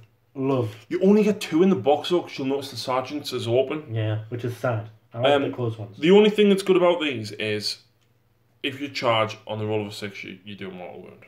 Which is okay, but they don't really want to be in combat. If they get stuck in combat, they can retreat and still shoot. The only thing, there's one thing I have to say about these. I don't like the things on the bottom of the feet, and their jump packs are so big and ugly. I just don't like them. I like the jump packs. I also like the things on the feet, because the things on the feet remind me of Shadow the Hedgehog. They do. And I grew up playing Sonic Adventure 2. And I love it. There was someone who kit bashed a different backpack for them, which was literally almost like the Sanguinary Guard backpack, and then they put like feathered wings bit on the shoulder pads as well, and they looked way better that way. The only thing that annoys me about all of this, right, is I bought all the Primaris stuff when it came out. Now you can buy all the Primaris stuff with a Blood Angel upgrade kit for £2.50 more than what the original box cost. Sad days, Harry. Sad days. Sad days. Okay, Primaris stuff. We've got Aggressors, we've got Reavers, we've got Hellblasters, and a Lieutenant. I actually think these are probably the 3 best units. Yeah. I know there's 4 there, but the 3 best units. For me, they just need a smidgen more. I think the Aggressors are completely fine, and they came out really well because they can run and still fire, or stand still and shoot twice. They haven't got anything that hits heavy. Everything they've got strength 4, but each Bolt Storm Gauntlet is 3 shots. That's 6 shots a guy, 12 if you stay still, and 2d6 shots from the missile launchers on the top. Again, strength 4. Multiply that by 3 guys. Yeah. With a captain, and a lieutenant nearby, rerolling hits and wounds of a 1. Yeah, so I saw something where it was a Raven Guard. Mm-hmm. They spent the command point before the game began, and they put 6 of these dudes right in front of a unit. Was this on Winters? Oh yeah, with Shrike. Yeah. And because he stole initiative, lucky, and began the game, he lobbed out so many shots and took down. I think he said it was like 172. Yeah, and took down a drone from it, and that's a really high toughness vehicle with 5 or no pain. Put that in your mind, right? And let's think about other units who could do that to you. That would just desolate, Yeah. Even though they don't hit hard, that dice game Weight of dice can do it. Now the Flamers is where it's at for me because they can. I'm Salamanders, so obviously I'm biased, but they can run and shoot. So they've got a 5-inch move plus D6, and then you can still shoot. And because it's assault and the Flamers are assault, I can always run them. Always fire it. And automatically hit. And never have a negative to what I do with the firing. So mine, interestingly enough, are magnetised. Yeah. But I've also got a set of clipped together ones. Yeah. The way and I think they'll just work in every Marine army. Mm-hmm. They're just so nice. I don't think they're that expensive. Now, I wouldn't say they're a dedicated close combat unit, but if they do get in combat, they're not bad. The 2 attacks each. Lead has 3 attacks. They're hitting on 3s, and then they strength 10 minus 3 for D3 damage. Subtract 1 a hit. So you're hitting on 4s. Yeah. Yeah. They're not bad. They're not a dedicated close combat unit, but they are not bad at all. I do believe that's the same as Terminators, though. Yep. Power fists. At least they've got some in close combat, which is pretty good. And obviously, the toughness 5 and 2 wounds each because they've got Gravis armor. They're only strength 4, so you mean strength 8, but then plus 1 to wounds. So anything. Oh yeah, I was looking at the toughness. Yeah. If you're hitting toughness 8, you're wounding them on 3s. If you're hitting toughness 7 or less, you're wounding them on 2s. They're not bad at all. I like them. Oh, I just noticed something here. Even if you do advance with your other weapons, Don't suffer the penalty. they don't suffer the penalty either. So that's pretty good. Which is really damn good. Aggressors are really good. Here's something I just don't see often. I'm pretty sure are really good. It's Reavers. I built mine 3 different ways because I bought a box of 10 and 2 boxes of clipped together. So I've got 3 different variations, which I don't think was the way to go. What? So I've got 5 with the auto bolters with grav shoots. I've then got 5 with grapnel launchers and grav shoots, and then I've got 6 just with grapnel launchers. And grapnel launchers ignore vertical distance. Here's an interesting question. Okay. So, if they've got grav shoots that can deploy via deep strike, you have to place them 9 inches away. Yeah. Oh look, there's a unit at the top of a building, 9 inches away. I'll count 6 inches down and 3 inches sideways. Yeah, I had a whole discussion with Reese about this, where we just ignored vertical distance because there wasn't anything really about it. But when you get rules like this, it totally just makes sense because they have to make that many inches away. They are technically that far away. They are technically 9 inches away, but you would ignore the 6 inch vertical. Yeah. But so then with shooting, does that all matter? Like, so if I had a dude right at the top and you had a dude right at the bottom and I had a 6 inch pistol and it was 3 levels, I wouldn't be in range. No. So and that's something that's actually come across. I don't think it was really there in 7th or really shown in 7th. So ignoring that is huge with them. But I do like the grav shoot as well. But what makes them even better, in my opinion, is the grenade, which is the weapon doesn't. It's a D3 grenade with 6 inches, normal 3s to hit. It doesn't inflict any damage, and if it hits an enemy infantry unit until the end of the turn, it cannot fire Overwatch, and it must attract one from enemy hit roll. You've got to get within 6 to use it though. So the ground shoots are not going to get you there, right?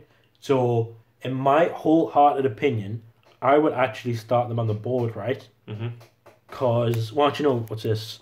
I don't the grapnels lob them over some places. Yeah, the grapnel launchers, you ignore vertical distance when you move. If in addition, during deployment, you can set up this unit if it is equipped with grapnel launchers behind enemy lines instead of placing it on the battlefield. At the end of any movement phases, the unit can draw on the battle, set it up 6 inches to battlefield edge, choice for more than strength enemy. Outflank. It's outflank. So there's no really.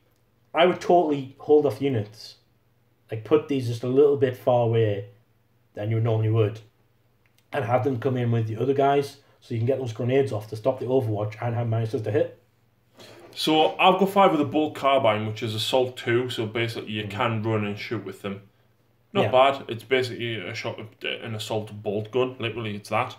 The rest of them have heavy bolt pistols, combat knives. Each time the bearer fights, it makes 1 additional attack with this weapon. That's 3 attacks per Reaver.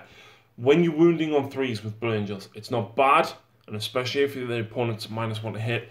The only issue I have with the Reaver squad is Deliverance. Yep. Other than that, I love them. But I think they're really good. Interestingly enough, I painted mine with black helmets. Now, in the Codex, they are painted with yellow helmets. Right. But I thought that close assault is yellow helmets, but they're an elite. Yeah. So I didn't know what colour to paint them before the In Codex my came opinion, out. because I don't really think they're scouts. I per se. I think I'll have to read the fluff to find out for sure how they play style is. That's why I did black Yeah, helmets. because I wouldn't really say they were scouts. I would say them, but the more of like They're kind of in between because the feet aren't as armoured and they've only got one shoulder pad. But I don't know. Maybe I should have done done the armour entirely black, Death Company-esque. because of the skulls and the face, and that looks so good. Then And then the Hellblasters. I think the Hellblasters were a good choice, right? But I think it shouldn't have been like 3 different types of plasma. It should have been 3 different types of weapon. I like the plasmas, right? So obviously you've got the assault one, which you can. It's 2 shots. It's not as high as strength. It's only strength 6, but you can run and shoot with them. You've then got your normal ones, which are rapid fire, but they're range 30. So you've got rapid fire. No, they're not. Where are they at? Plasma. Yeah, they are. They're range 30. So you've got range 15, 2 shots, and obviously 1 higher strength. You've then got your heavy plasma incinerator, which becomes strength 9, and it's range 36, but it's 1 shot. My issue with this is even if you overcharge is 2 damage. Yeah, I think they need a bit more. A squad of 5 heavies, 5 shots. If you hit with everything when you're overcharged, if you wound with everything when you're overcharged, that's 10 wounds maximum. Yeah, and It's not enough. It's a struggle. Yeah, they definitely needed some sort of like at least 3. I mean, that's not a huge helpfulness, but at least I think something, if there'd been 2 and overcharge had been 3 for the heavies. Yep. Which is, I think they're still there though. They're still good. They can still do it. You need to reroll hits and wounds with them though. Yeah. And that's what the lieutenant is for. Primaris lieutenants are decent. They're survivable. Also, interesting choice on a lieutenant. They are a little bit customizable. So you can have the mastercrafted bolt gun. Yep. Or you can have, I think, a whole range of power weapons in that as well, right? I'm unsure. I know they could definitely take the power sword because it's there. But I know the Blood Angel one can take a chainsword, and the Dark Angel one can take a plasma pistol. So yeah, on this one, Mastercraft Auto Bolt Rifle, or Mastercraft Stalker Bolt Rifle. What's a Stalker Bolt Rifle, Harry? Stalker Bolt Rifle is 2 damage minus 2. Yeah, heavy 1, whereas Mastercraft Bolt Rifle is Assault 2. 2 damage but no AP. Yeah, so they can't take a whole host of close combat weapons, but that's basically the limit of where they can go in terms of their customizability. However, the power sword is armed with... they can't take a chainsword. Sure, Blood Angel ones can. Check at the beginning to see whether anything can... No, but Tolmaron has a chainsword. Yeah, he has a power sword. Oh yeah, that's it then. That's it. Okay. So their benefit is the reroll ones to wound. Yes, and the deployment. So you could take multiple, and they all is one deployment and it can split off. However, there is a relic for the blade. So if you really have this space to put the power sword on, put the power sword on.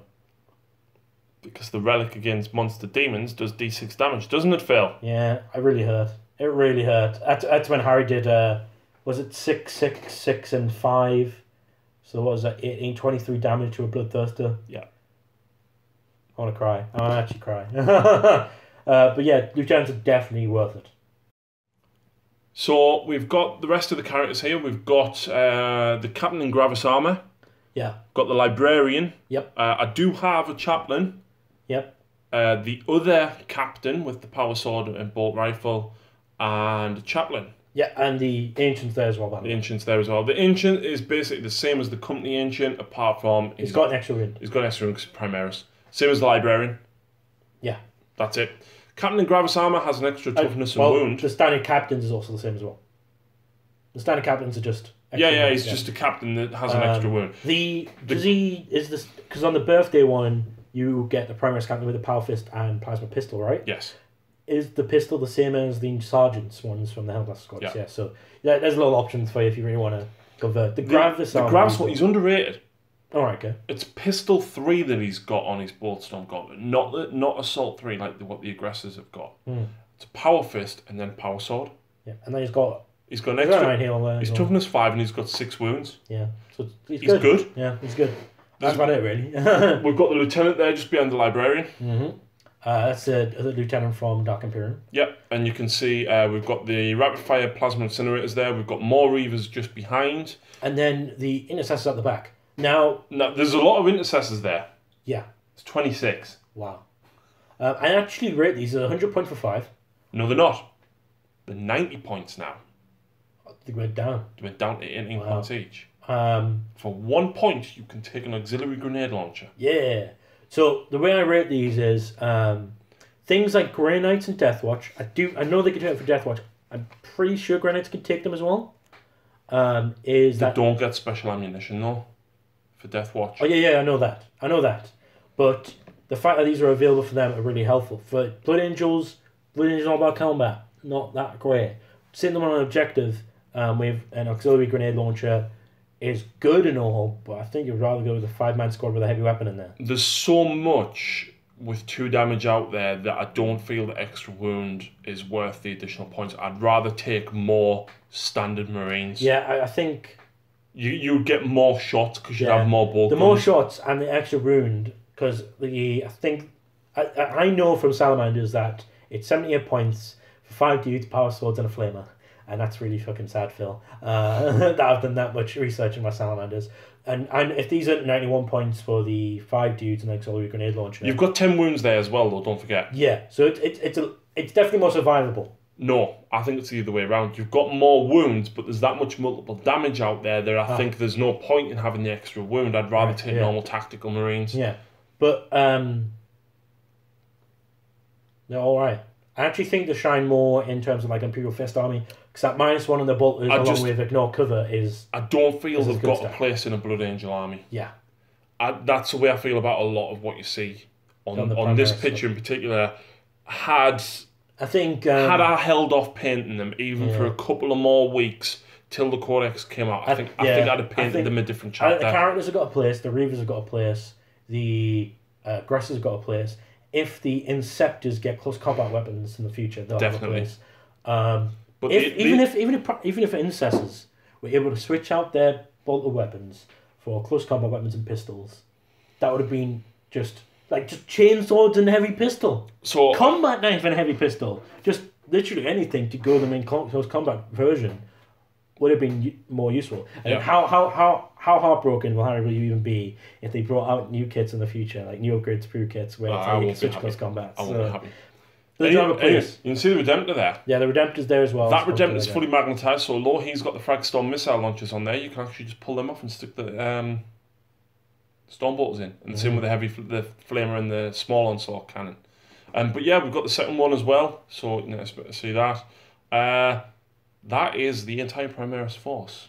No, it's not. No, there's one more. There's one more, but we'll get to that when we look at the Armoured Company. Yeah.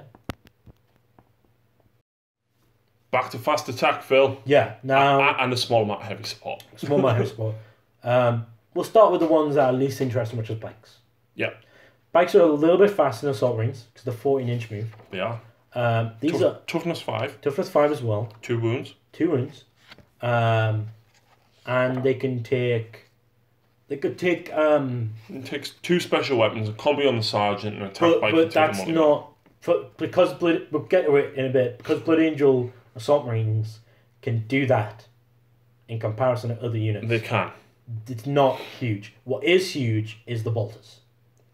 So you can have the same close combat like of the Assault Marines, but you have 2 bolters on each bike. That's what makes it just a little bit better. You move 14 inches, you're within 12. Yeah. Which means you're rapid fire, which is 4 shots per bike. But because of the way the rules work now, you can fire all weapons. Yeah.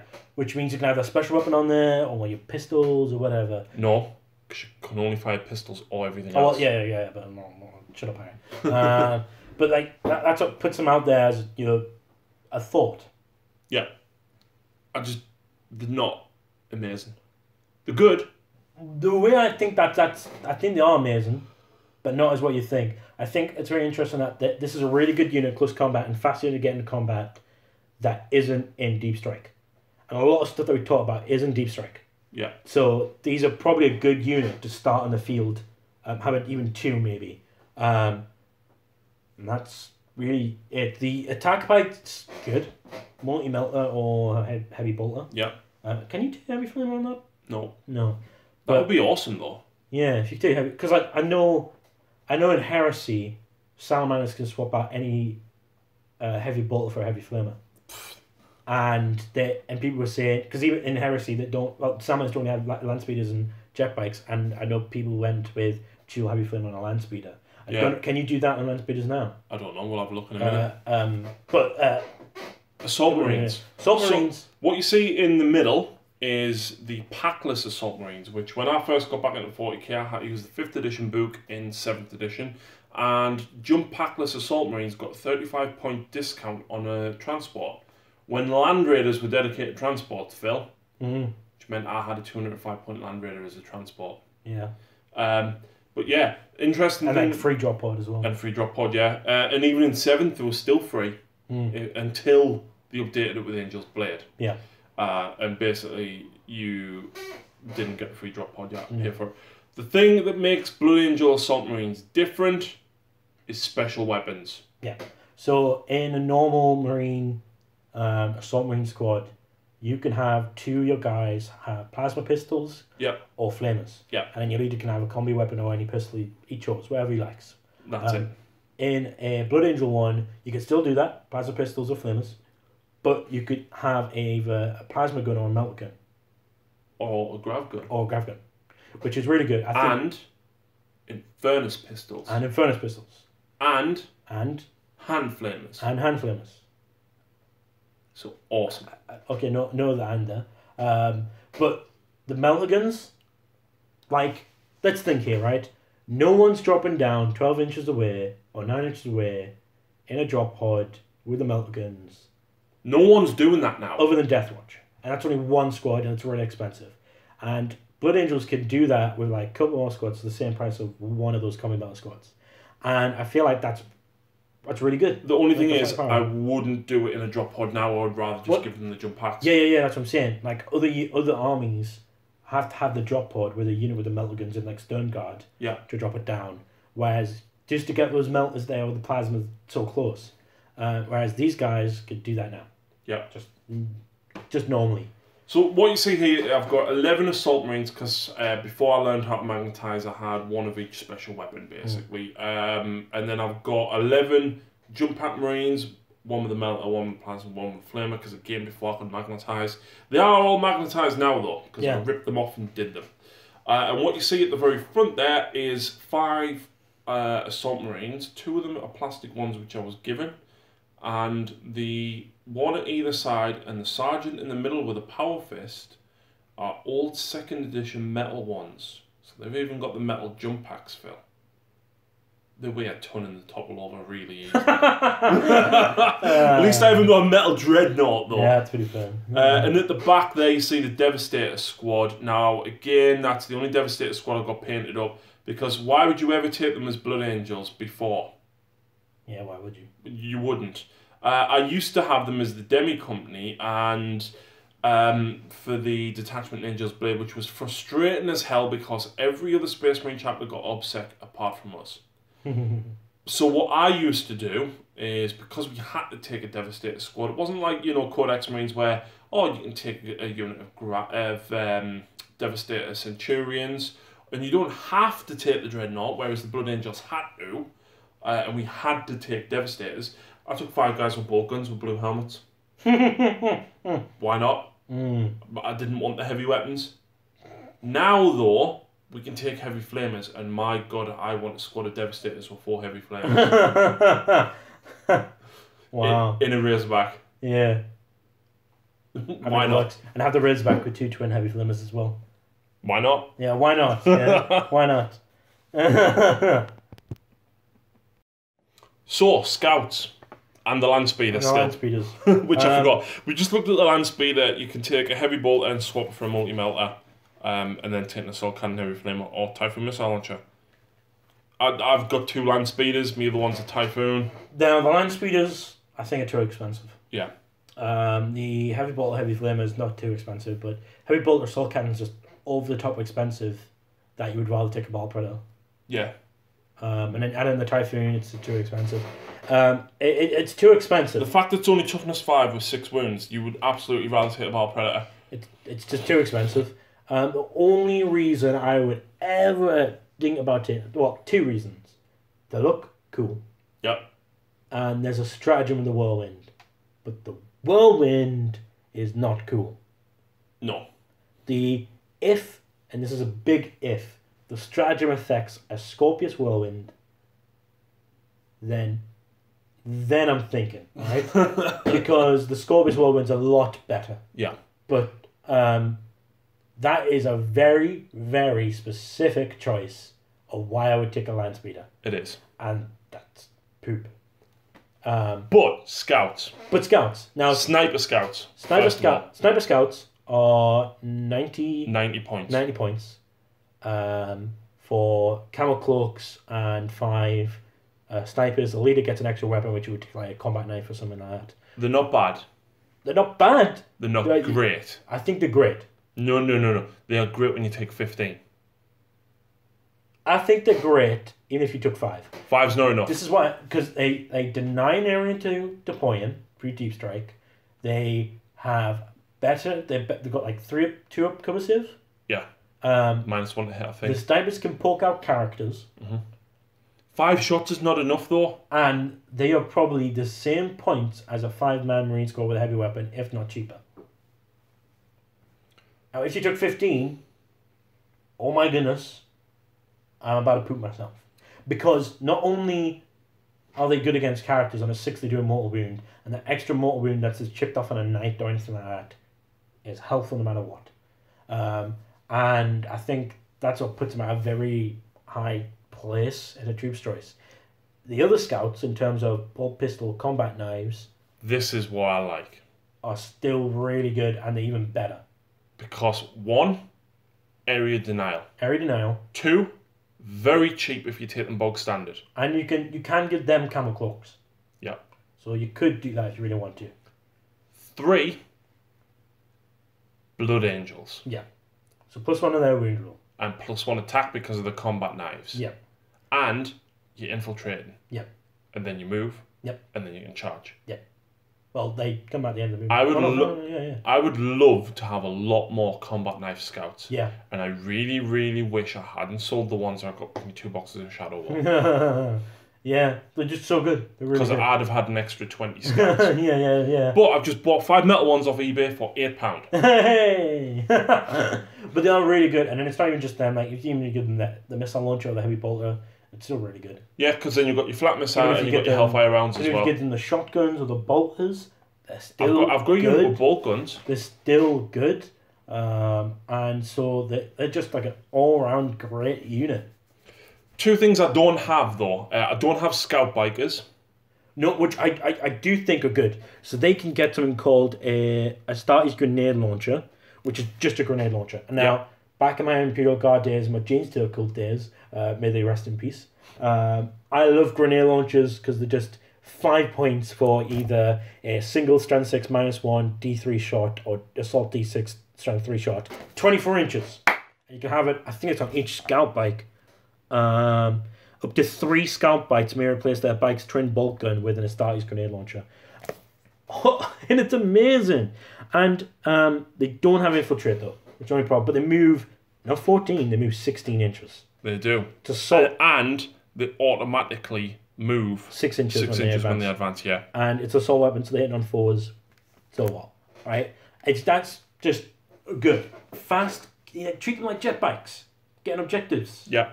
You know? Incredible movement. This is the fastest moving unit that Space Marines have. Yes. They're great.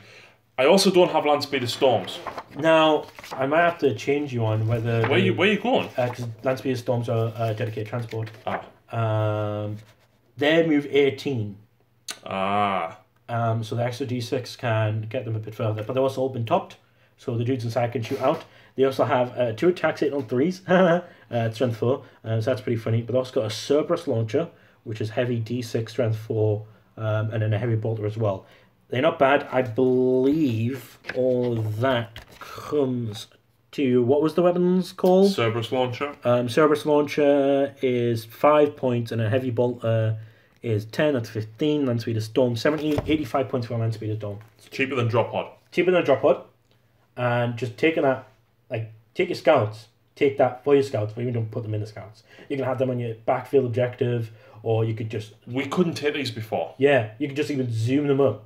Do whatever, you know? I want 8 of them and loads of scouts. Yeah, because interesting is you get scouts with the model that look like they're actually in it. Yeah. But you could totally take them off and put them on bases, and then that's is empty. But if you're just using it as a backfield holder or bring it up, it's always going to be empty anyway, so you're getting extra scouts. Yep. With the bottle kit, and I think it's like a 20 quid kit. I don't know. So that is just amazing on a whole new level. You might have tempted me, Phil. Yeah, I might have tempted you, have I? I'll have to have a look into and because they're so cheap, and Marine armies struggle with not having a lot of units, the cheap Land Speeder Storm, the Scouts, come in so handy. Winters loves them. Yeah. I just tempted you. The Air Wing. Now, there is some that's not pictured. There is, but, why have I got 3 Storm Ravens, Phil? So there was an old formation in the previous edition, which was it just straight 3 Ravens? 3 Storm Ravens and 3 10-man tactical squads. Yeah. And they came on turn 1, right? You rolled for them, but you re-rolled. And it was 1 dice. Yes. Yeah. Which was... And anything that deep struck within 12 inches of 2 of them could charge. Yeah. They then FAQ'd it to say that your sergeants had to be on the board. It was horrible. No, I remember because you had a really powerful Blood Angels list with them, because you had other formations as well. I think you had the Demi Companies. And you got Domination turn 1 against Josh's Necrons. Yeah. Which blew my mind. And it was a really good, powerful list. Now Storm Ravens are still good. They've gone up in points. The twin assault cannons have gone up in points. It's worth noting as well that all of mine are magnetised, apart from the multi-melters on 2 of them are fixed. The third one I can swap. Yeah. Which is what I did. I would still absolutely use multi-melters. There's no reason not to. They're still great. I use heavy bolters only because I was going with a DACA one. And I think it was all about points actually that made it a bit harder to switch. So the twin assault cannon's now 44 points. That went up quite a bit, and the hurricane bolts are now 10 points each, not 4 points each. Interesting enough, the hurricane bolters are rapid fire 6, which means you were getting 12 shots per hurricane bolter, which is nuts. And then you had the missiles. Yep. So the missiles are still pretty good. But they're not one use only now. Yeah, they're firing launchers. Basically, you have 2 missile launchers, so you can shoot 2 missiles per turn. And this thing can not only just carry infantry, it can carry a Dreadnought. It can. So come at me, bro. I remember Josh Magnet putting a magnet on the back of his. And on the top of his Dreadnought, yeah. I love that. Was really funny. Stormers are really good. They're really expensive though, so I doubt you'll see 3 Ravens, especially with the rule that with boots on the ground, which is if you just got your 3 Storm Ravens left, then you're automatically lost again. Well, you know, people who took Gulliman and 6 Storm Ravens were amazing. Yeah. Yeah, and GW soon put a stop to that. Yeah. I think the next well, they're putting a stop to smite spam. Yep. From what we've seen about the Zinch demons, the horrors. horror spam's gone. Yeah, which I'm happy about. The next thing they need to kill off is Guilliman. Kill him off. Literally kill him off in the fluff. Fulgrim just comes in with this is supposed to be about blood angels. We start talking. It's very spammy. It's not pretty. Oh yeah. And the next thing they need to kill off is Tau Commander spam. They have to. I think the drones are the worst thing I've ever come across in my life. I think, in my opinion, only shield drones should have shield saving protocols. You're telling me? I was thinking if shield protocol was per wound, not per wound actually per suffered. Damage. Yeah, like per damage suffered, not actually per. My commander takes a hit with the last cannon and kills a drone. Yeah, kills one drone. But that makes sense. That a last cannon is a single shot, right? One drone gets in the way with that, boom, right? Missile launcher, it's one missile, gets in the way with that, boom. Well, it's like a big blast, like an ion cannon or something like that, or like a big giant plasma raker thing from a Warhammer. That's a giant big blast, Not one drone's going to get in front of that and go, "I'll protect you, sir!" Like, my lord. And just fly off. And I don't think the drones even speak. Yeah, well, okay, so they just go, like R2-D2, like getting in front of it. That's all I imagine. It's like, that needs to change. But, 3 Storm Ravens. Still powerful. Still powerful? Not great tactical choice, though. No. I do rate the Fire Raptor because of its new upgrade thanks to the Vanguard special Fire Raptors in Heresy. Yes. Which is switching those missile launchers for 4 points to twin las cannons. For both. 4 points, twin las cannons. Yep. Why would you not? And then you have the Reaper It's frustrating that the kit didn't come with that. Now the Storm Eagle does. No, the Storm Eagle is the missile launcher one. That has the missiles on the top and the las cannons where the missiles are. No. The Storm Eagle doesn't. The Raven Guard specific Storm Eagle does. Yeah, so the Horus Heresy, the Raven Guard have a specific one where they have the las cannons on. You have to buy that one. Okay. Basically, it's this confusing stuff in the Heresy which has led to you being able to use it like this. Fire Raptor. Yeah. Quad bolt guns. Sorry, quad heavy bolters. Yeah. 12 shots per side. See, I think that's really good, and especially since it's going to be used in my Salmaner's army with the Prometheus, which is the Land Raider, with the 4 heavy bolters. Yeah. So I know exactly how brutal it can be. But do you think the autocannons are better? You do. It's 2 damage, it's strength 7, so... -1. I think the better, mainly because it's 2 autocannon, 2 Reaper autocannons, 2 Reaper autocannons. If it was just one autocannon, Reaper autocannon... They're not Reaper autocannons? Well, autocannon... No, because we had this discussion. They did let it happen. Or it can take Reaper autocannons. Okay. I'm pretty sure. Whatever. Don't care. Don't care. Fire Raptors is still good. Pretty good. And very good gunships. They were cheaper. They're cheaper now. Yes, they went down. Just don't let a Crimson Hunter Exarch go anywhere near it. Yeah.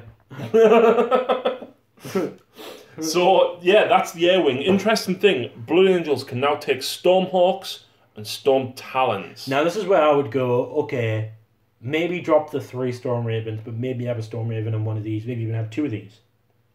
Or have a Storm Raven, a Storm Talon, and Stormhawk. Yeah. Which is what I'm going to be doing. Yeah. Because I've got a Stormhawk and a Storm Talon, both sprayed red, ready for Lucy to paint, because I ain't painting. It's called delegating, right? That's what it is. Hey, I painted her Sylvaneth, she painted my Blood Angels, right?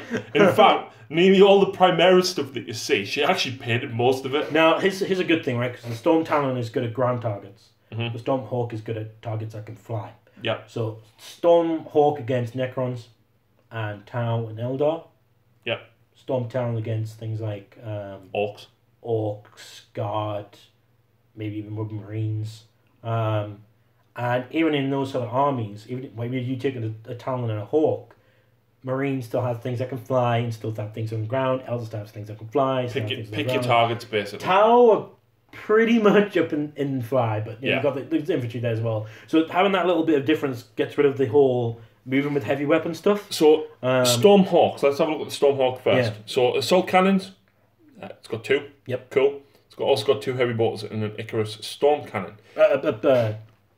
Really? Yeah, 2 assault cannons, 2 heavy bolters, yeah. and an Icarus storm cannon. That's a lot of shots. It is. What's the Icarus? I've never come across that. What's Icarus storm cannons, heavy 3, strength 7, -1, 2 damage. But you add one. It's basically an auto cannon. But you add one to units that can fly to your hit rolls and subtract one from your units that gets all other targets. But it's also heavy, so you're at -1/+1.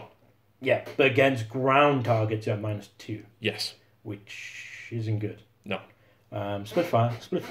But you can switch them out, right? It's also got an Infernum Halo launcher, which means you can reroll saves of a 1. Way. Alright, yeah, that was good. Oh, wait there. You can add one hit rolls for this model when it targets enemy unit phase that can fly. So in addition to that... So it hits on 2s against fly units. Because +2 with -1. the Icarus Storm Cannon. Yeah, with the Icarus Storm Cannon. But against everything else, every other fly unit, it's ignoring the -1. But would you not take a Last Talon? I would always take a Last Talon. The Last Talon strength 9, -3, d6 damage. Of course, I would flip and take it. But you're still getting the +1 to hit anyway because of you can replace the 2 heavy bolters with Skyhammers or Typhoons. Skyhammers are heavy 3. It's the 2 Skyhammers. No, it's just one. It's just one. No. 2 heavy bolters. No. Replace it to 2 heavy bolters with a Skyhammer or a Typhoon. Alright. So it's just 1 Skyhammer missile launcher, which is 3 shots, strength 7, -1 d3. That's just really getting the Icarus Storm Cannon back a little bit. Yeah. Because it's the same fly rule, except it's not 2 damage, it's d3. I would always take that over the heavy bolter. The Typhoon may be a good choice. It's going to be more expensive, but it hasn't got that fly thing. But it is d6 damage still. Now, missiles are missiles. When you're looking at the model. So you could totally try both, in my opinion. You could totally try both, see which one works better. It's a very, very good gun platform. Hell yeah. Target stuff with the fly keyword, though. Yeah. 10 wounds, toughness 7, 3+ save. It's good. Movement 20 to 60. Can't go into hover mode, though. Can't go into hover mode, though. I don't think it's really come into a problem hover mode. Nope. So, Storm Talon, though. Out of the Stormhawk and the Storm Talon, I like the Storm Talon more because it's like a VTOL type vehicle, except it's chunky. If it was like a flat skimmer sort of sleek look, I'm describing an Eldar and I feel horrible. Like sleek jet, like thinking like because it's not supposed to be a jet, but if it was like just a little bit like squished and sleeker, it might be better for me. You mean like this Razor Wing fell? With nice cool purple flip paint, which you'll see on the channel very soon. But I do like it, and it's something that I've seen quite often because it's been around for a while. It has. It's a very, very good gun platform. It's got a lot of... Well, it's got a Skyhammer missile launcher, exactly the same as the Stormhawk. Oh, it starts off equipped with 2 assault cannons and 2 heavy bolters. Yeah, which is a Laura Daka. And it can switch those 2 heavy bolters with 2 las cannons, and 2 heavy bolters with 2 las cannons, a Sky missile launcher, or a Typhoon. So there's the option. I would totally always go with the las cannons, personally. But you do have the missiles there if you really want to go with the missiles as well. The las cannons are a better choice. I think the missiles are cooler. But you can never get rid of the assault cannon, which is interesting. No, but you're adding one to the hit rolls models that target... in the shooting phase that cannot fly. Cannot fly, which means you're not suffering the penalty, basically. And then you're going on the ground as well, because it's got hover. It's pretty good. Yeah, so it's handy, so you can drop the hover mode However, and stay still. The Stormhawk's toughness 7, this is toughness 6. It is. Which is a little bit harder to swallow. But it is smaller as well. 10 wounds. Yep. So it's not bad. It's got obviously supersonic and hard to hit if it stays in the air. Now there's another one that's not pictured that Harry has, and it's called the Thunderhawk. Sorry, not the Thunderhawk, the Stormbird, which is the mega gigantic one. Yeah, I know what it is. Yeah. All right, Harry. I would love one. I think everyone would love one, Harry, but it would only be used as a scenery piece. But do you remember when I used a Warlord Titan as a scenery piece? Yeah, Warlord Titan. Yeah. I think I need a cloak. It's a captain. And without further ado, we move on to the final part of the showcase. Could have told me it started, Harry. So, this is the Armoured Company. Yeah, there's a guy that's just a little bit hidden from the side there called Terminators. Oh yeah, he's just off the side there in front of the bikes. I forgot Harry does have servitors. I do. There's no point in any army ever to take servitors. So, before we go further into this, first of all, I have airbrushed these. I have done blue glow on all the headlights, and it looks a lot better. They look a hell of a lot better, especially on like the Predators and Rhinos and that. Yeah. There is 7 drop pods at the back. I now have 9. Because Lucy's painted some more up in black and red for me to represent my Death Watch company. Oh gosh. Drop pods. She's also painted a Death Watch company Land Raider and a Death Watch company Rhino. Yeah. You get where this is going? Yeah. So basically, I can use them in both armies. Yeah. And I've got a Death Watch company Corvus. Now you do have so what's magnetized here, right? Like what's in a switch? Okay, so at the back we've got the Land Raider God pattern there. God pattern, yeah. Can't change it. Can't change it all. But you can take like the multi-metal. I take the multi-metal and then off, the stone bolter on there and things like that. And you can take the heavy bolter out. Yeah. As well. The next one across is the Redeemer. Now it looks as a Redeemer, but the Flamestorm cannons are magnetized, so I can swap them out for the Hurricane bolters. Again, the multi-melter and the assault cannon can come off. Yeah. Now, interestingly enough, my Death Watch company Land Raider has assault cannons, las cannons. I was very tempted to hack them off and try and magnetize some other weapons on, but I don't have any others. Right. So, yeah. Well, and then your obviously the Whirlwinds and the Razorbacks, or Razorbacks and Whirlwinds. Yeah. So the Razorback there on the far left is a proper Razorback. The one on the right, straight behind the Whirlwind, it's kit bashed. It's kit bashed. It was basically a second-hand Rhino I got for eBay. And they can be Rhinos. Both can be Rhinos. Right? Yes, they can. Because I can just lift it up. All the turrets and tops come off. Yeah. And does the Rhino have the far end? No. That is a Rhino. Okay. Called Squishy. And if you look on his label, on his back door, he is called Squishy. Ah, right. Well, so hello, Squishy. We've got the Whirlwind. Obviously, nothing switches with that one, right, other than the Stormbolt and kill missile. But the whole turret comes off, so I can make it another Razorback if I wanted to. Oh, right. Oh, yeah, because you've got the... Because I can take the Whirlwind launcher just take off. The assault cannon from that... from the Land Raider. From the Land Raider, put on the heavy bolter from the Land Raider. Exactly. It's another one. Yeah. Vindicator. Yeah.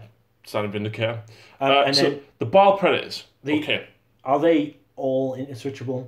No. Stuff? So no. The one that you see in the centre, first of all, behind the repulsor, has flamers glued on the side. Right. Can the turret switch? Yes. Okay, so that can switch to anything? No, you physically lift the turret off and take one of the turrets from the other ones. Okay. So it doesn't have the actual weapon come out and put like the autocannon one in? No. Not on that one? No. Okay. The one behind it has heavy bolters glued on and assault cannons glued in the turret. But again, you could swap the turrets over between the two chassis. Yep. The other one?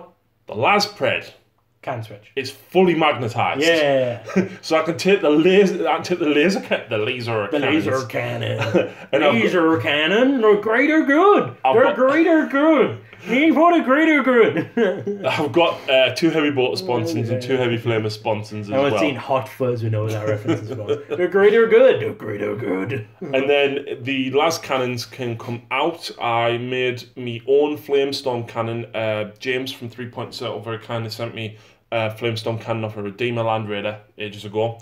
So I can swap that out. The Predator auto cannon, the last cannons, and then I've got the spare assault cannons from when I built the Flamestorm cannon on the Baal Predator to make that another Dakar Pred as well. Now, Dakar Preds are really cool. So you can only make 2 Dakar Preds out of all this, right? Or can you make 3? I can make 2 Dakar Preds and then a Flame Pred. Right, okay. Or I can make a Dakar Pred, 2 Flame Preds. Or I can then have a normal Predator, any configuration I want. So, and then we've got the Repulsor. Well, we've got Squishy. The Rhino. Yeah. Yeah. And then I've got Squishy Mark II, which is the black one. You've got none of those sort of vehicles, right? That's you haven't got any in the back burners that's coming up, right? For them. I've got 2 more Predators. He's got 2 more Predators. Which were donated. Yeah. And what was their loadouts? They're just like normal. Like, one of them's glued as a las cannon turret. The other one doesn't have its turret built, so I can magnetize it. So, but before. So, and then in that one turret, have you got an assault cannon for that one? No. Okay, no man. But one of them's magnetized, so it's fine. Okay. Stratagems, though. This is what. Well, before we go on to that, I'm gonna start just like layering out what unique. Bile predators are unique. Yes. So that's something that you need to keep in account. However, I do think the Dakka Pred, so the 2 heavy bolter twin assault cannon Pred, is better than the twin assault cannon Rhino. And because it's unique to Blood Angels, it's not something that other armies are doing that are really spamming all over the board here because people are saying they're really good. I think these are really good. You've got 2 of them. I think they're really helpful and really good and can actually come into a very, very good Technically, flavor. I can have 3. Technically, you can have 3. Yeah. And I think they're really good. And they've got... a stratagem. Stratagem. So, use this stratagem before advancing with a Blood Angel vehicle. Other than a Dreadnought or vehicle that can fly.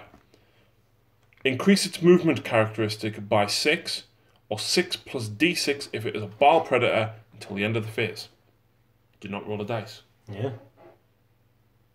Now, there's a whole host of arguments over this. Doesn't say you have to advance. It says before advancing. What? Just checking to see whether you've got the stratagem for... Kill shot. Yeah. Yeah, I do. Down here somewhere. There. Oh, there. So Yeah. kill shot, yeah. Yeah. Kill shot's also good because it adds 1 to the wound rolls and damage. But it says it has to be within 6 inches of 2 other friendly Blood Angel predators. Yeah.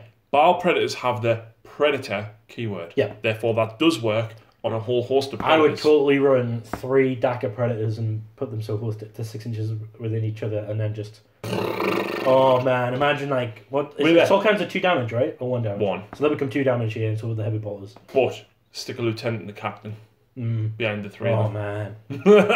No, I'd stick Dante there, man. Don't even waste it. Just put Dante behind there and get them to re-roll their field hit rolls.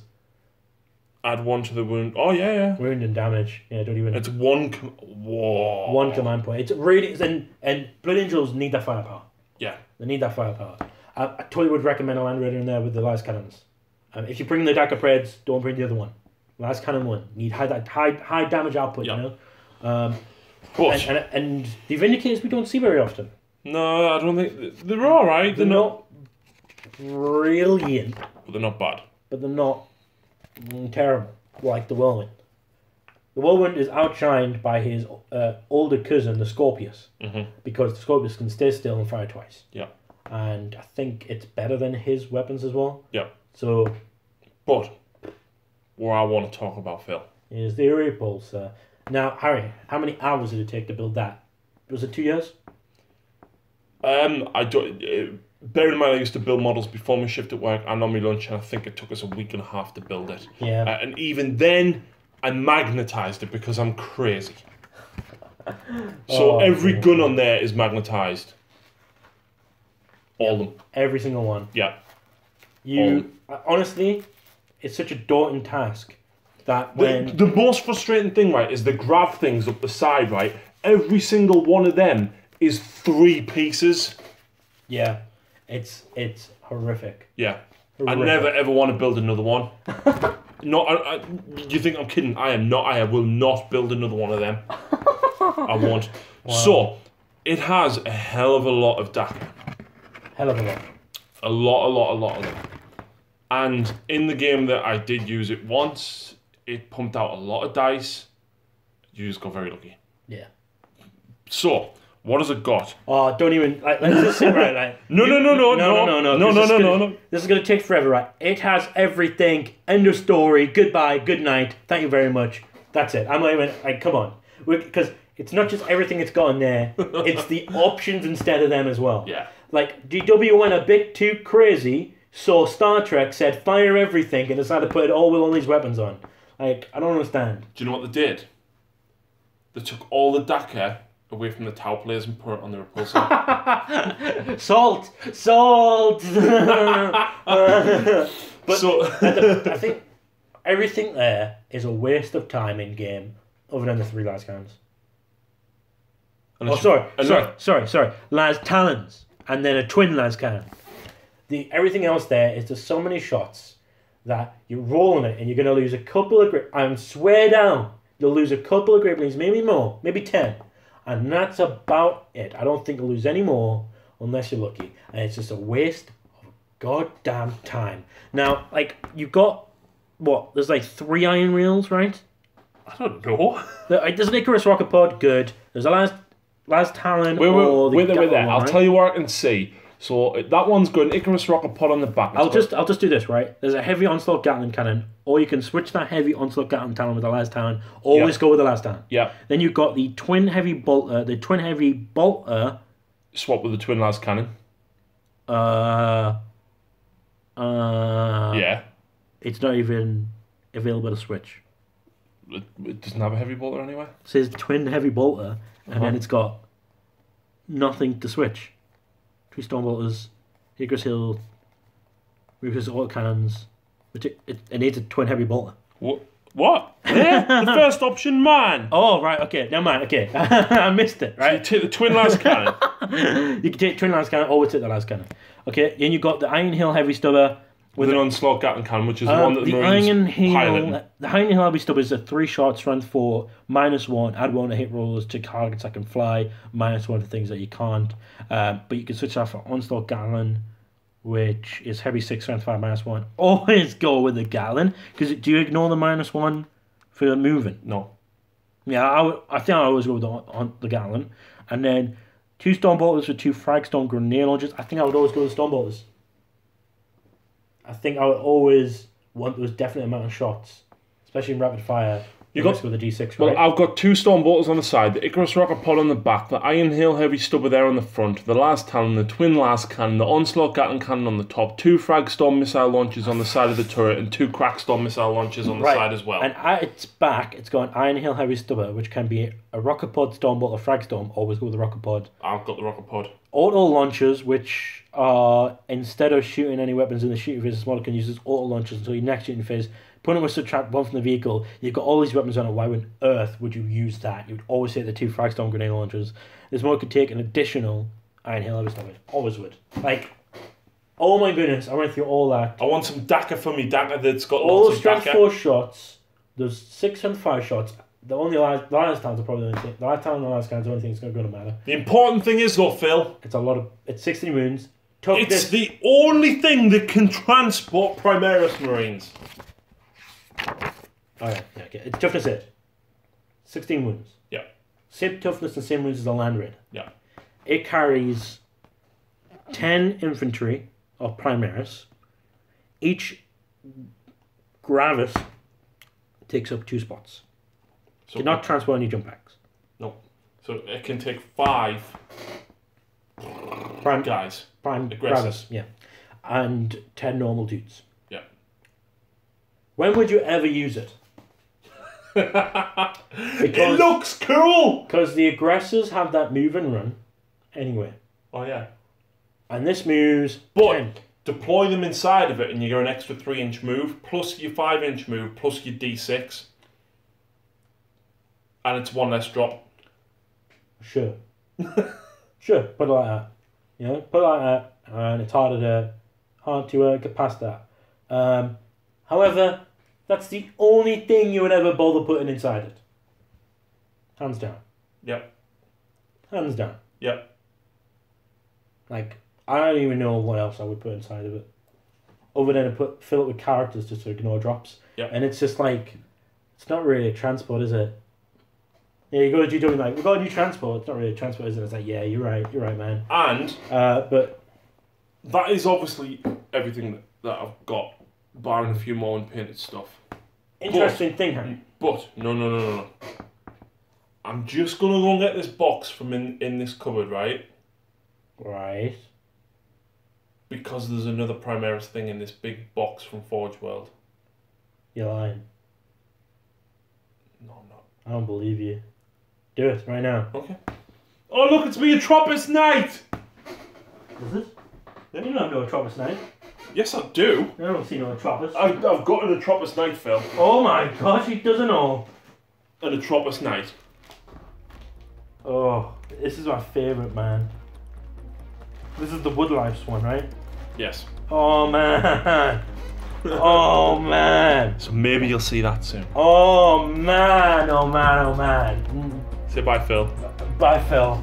Oh man.